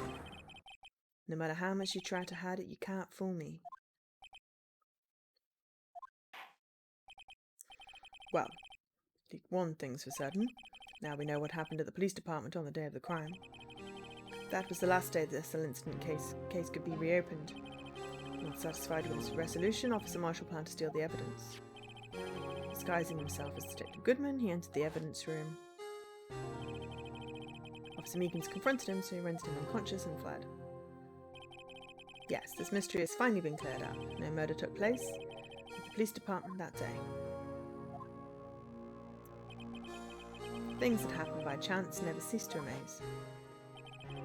At exactly the same time as the murder at the prosecutor's office, this fake murder was going on at the police department. Chance? Gotta be more than just that. So if no one was murdered at the police department on the day of the crime, that means the murder in the prosecutor's parking lot was the real one. Which in turn means only one person could have committed the crime. Chief Prosecutor Lana Skye.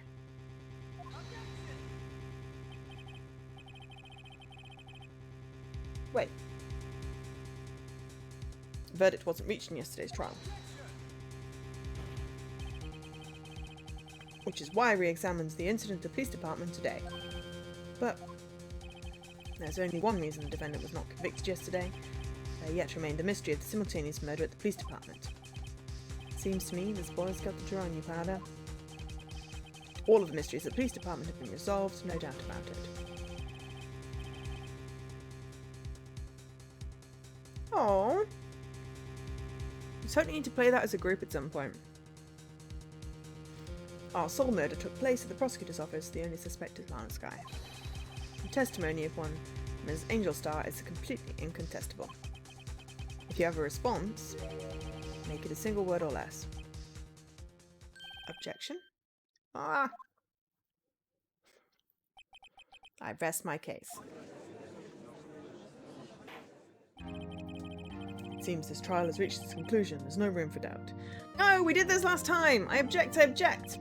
Well done, Mr. Wright. Thanks to you, I didn't need to waste my time. Disproving the alleged murder at the police department. We did it for him. There's no doubt what I proved today is true. The apparent murder on the security camera's tape really was fake. But I didn't realise it would end up proving Lana guilty.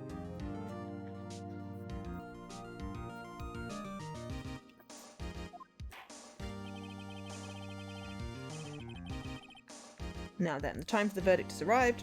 This court finds the defendant. Objection! Hold it! Oh, hello.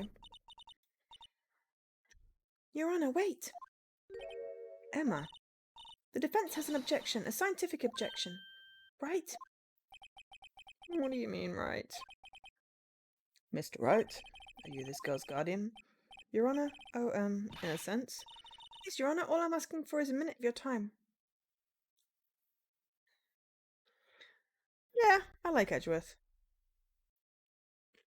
He's so trying to do the right thing.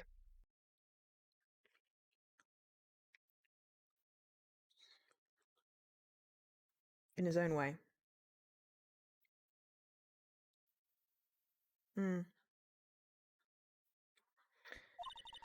Please hear me out.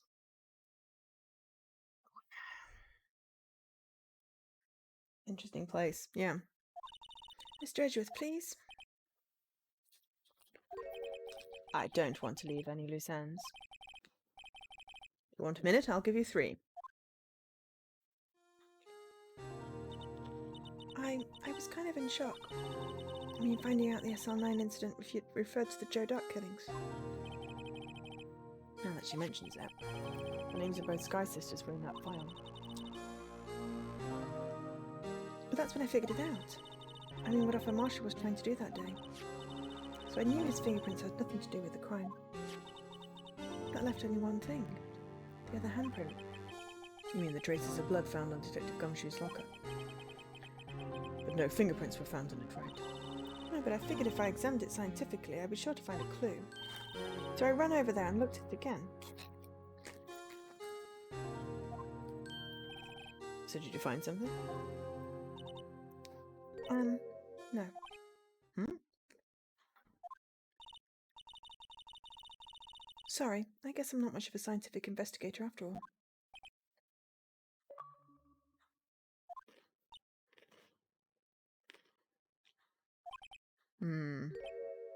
Is that all? Please don't be mad. I'm just a high school student. I'm just an attorney. Mr. Wright, those traces of blood are the only clue we have. We can't find something wrong with them. Please, Mr. Wright, you're a professional. If anyone can save Lana, it's you. You? Oh boy. Time's up now then, Mr. Wright. With regards to the incident at the police department, does any reasonable doubt remain? It appears the defense is troubled by the other blood mark. Looking at the floor patterns, a handprint was discovered around here. Is there a problem with this? Mr. Wright, I'm sorry, I can't be of much use. Oh, I've played them all before, but it was a while ago, so yeah, maybe no spoilers for everyone else. But still, if you can't find anything wrong with that blood mark, Lana will be... Please answer my question, Mr. Wright, we don't have all day. Yes, Your Honour. If I've ever needed to concentrate, it's now. What's wrong with that handprint? Was it the gumshoe's locker? There'll be something I'm missing. I object.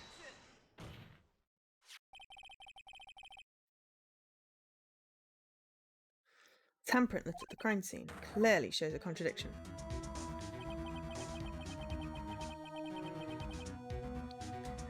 The only thing that seems to be clear is that you're grasping, Mr. Wright.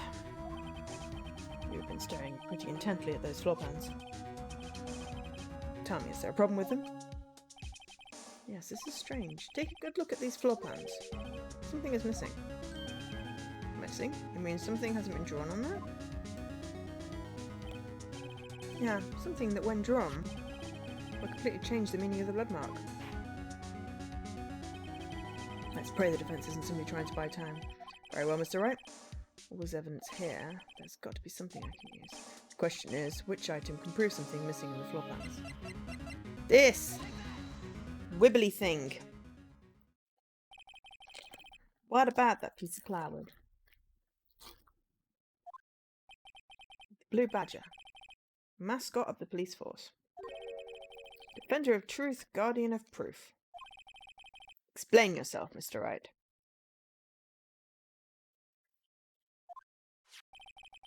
These look floor plans of the crime scene. The blue badger is not here. The blue badger. So?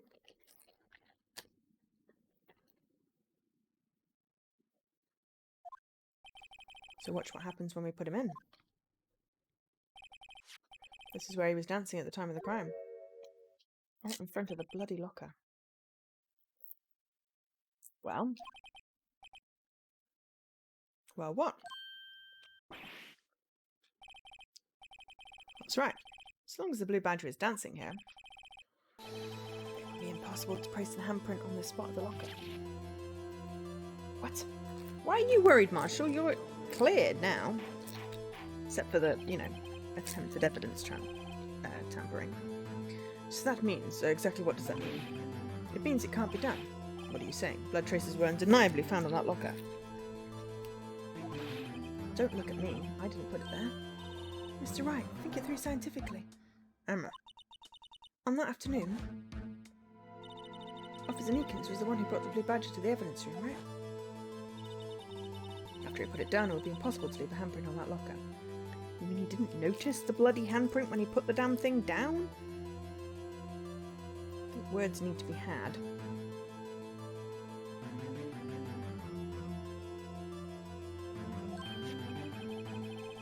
So that must mean this blood mark was left there before it's brought in. Just a moment, I will not allow such far-fetched balderdash in my courtroom.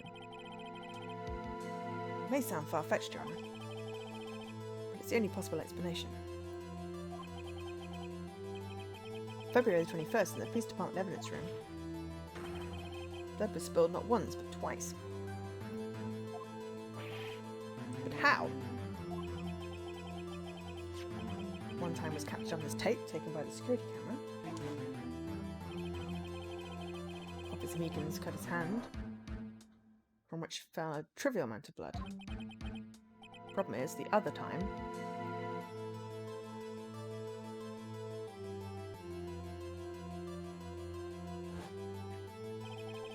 someone bled prior to the struggle shown on this tape. It had to have been Detective Goodman when he was really murdered.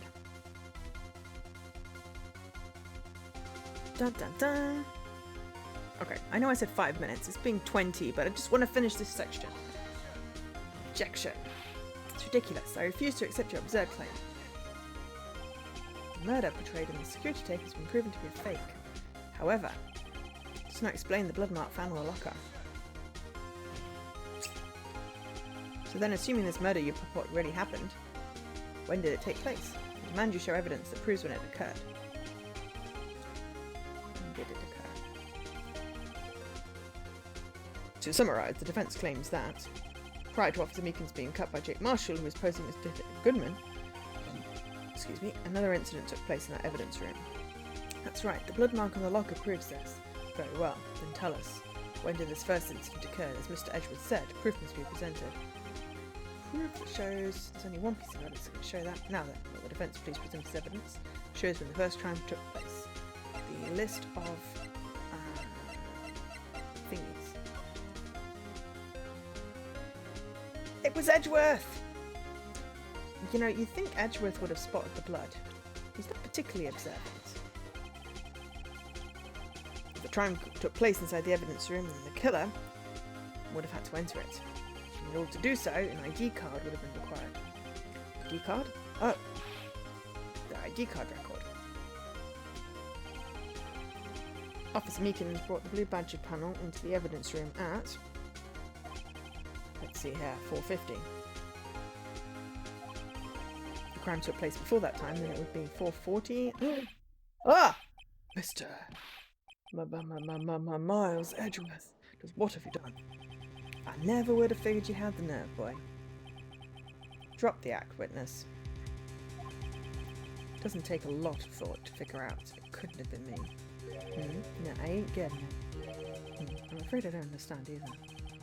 It's clear from the luminol test that blood was there. However, when the second crime took place, both Officer Meekins and Officer Marshall failed to notice the blood.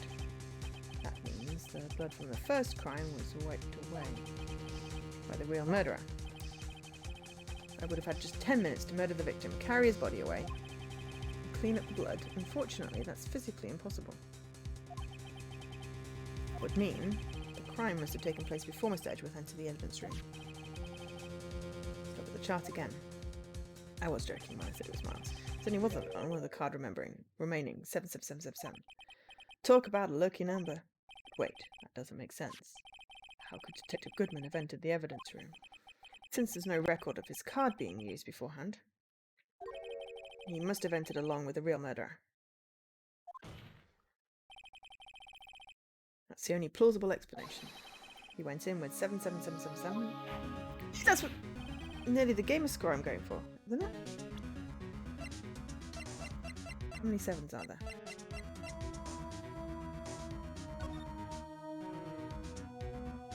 Yeah! No, too many sevens. That's 7 million. I'm not going to go for that quite yet. I can't even get a million. We're going for 77777. We are on 771166. So we have to round it out somehow. But I will plan that closer to the time because it's going to take another sort of 6 or so thousand. No, 5,000 to then be wanting to be really specific if I want to end on the one I want to. So I should be okay for now. I just have to be careful I don't end up doing it when I'm on holiday because I want to get pictures. Mr. Edgeworth, please look into this ASAP. Find out who the ID's number is. 77777. That's 17 too many, Your Honour. Unfortunately, I'm unable to look up the owner of that ID card, at least at present. What? Explain yourself, son. The ID number belongs to someone with a rank of captain or higher. Someone who is a so-called executive officer. You don't have the authority to inquire into such a person's identity. That's ridiculous. Just how... I'm not finished talking, Mr. Wright. There is one situation in which we can be granted such authority. If an official charge against an executive is accepted. Official charge? You're all alike, aren't you? With your cover-ups and your forgeries. That's how the prosecutor officer operates. I take pride in my work, Officer Marshall. I would appreciate it if you would keep your slander to yourself. Slander, is it? Okay, let me ask a question. Yes. No, not to you. To her, the defendant sitting over there. Your own little executive.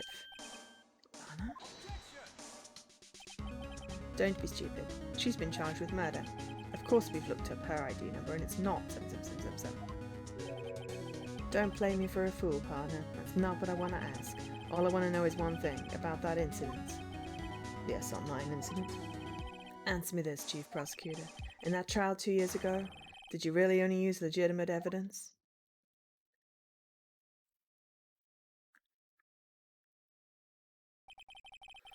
Do you need the witness to repeat his question, Chief Prosecutor? I heard him fine, Mr. Edgeworth. 2 years ago, I was in charge of the prosecution for that trial. At the time, occasionally, we felt the powerlessness of the law. At least, I did. Lana! I became a prosecutor in order to suppress crime with the law. But before I realized it, we were the ones being suppressed by the law. Defendant, just what are you saying? I'll ask you again, Chief Prosecutor. During that trial 2 years ago, did you really present all the evidence in court? Can you look me, an investigator in that crime, in the eye and say that you did? Chief Prosecutor, you didn't. I don't have to, Officer Marshall. Why won't you answer him? Drastic crimes require drastic measures. That's just the way it is.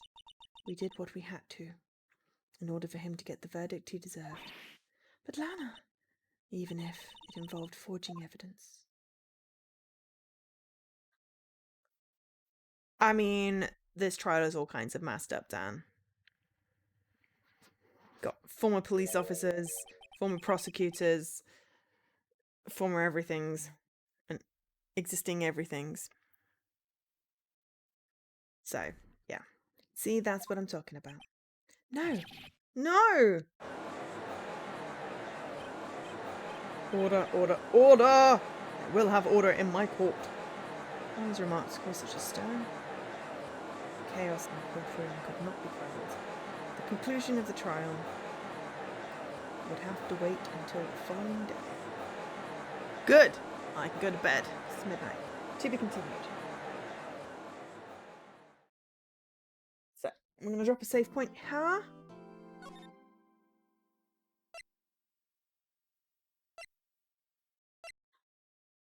Oh, we're covering over the very last old file. It's all good. Okay, we're going to leave it there. I'm going to end.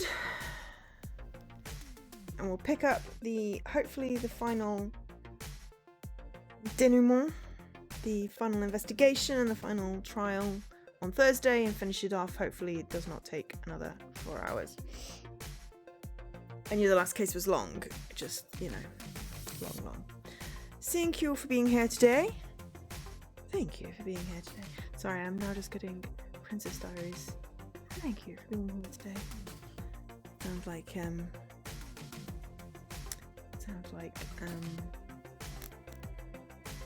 what did I say, Judi Dench? No, I mean Julie Andrews. Sound of music. But yes, thank you for being here today. Right. Thank you for being here today. I've been Joe, otherwise known as Angel SK. I'll be back on Thursday with the final part of this trial. Phoenix Wright, Ace Attorney, Episode 5, Arise from the Ashes. And hopefully I will catch you then, same time at same place. Goodbye.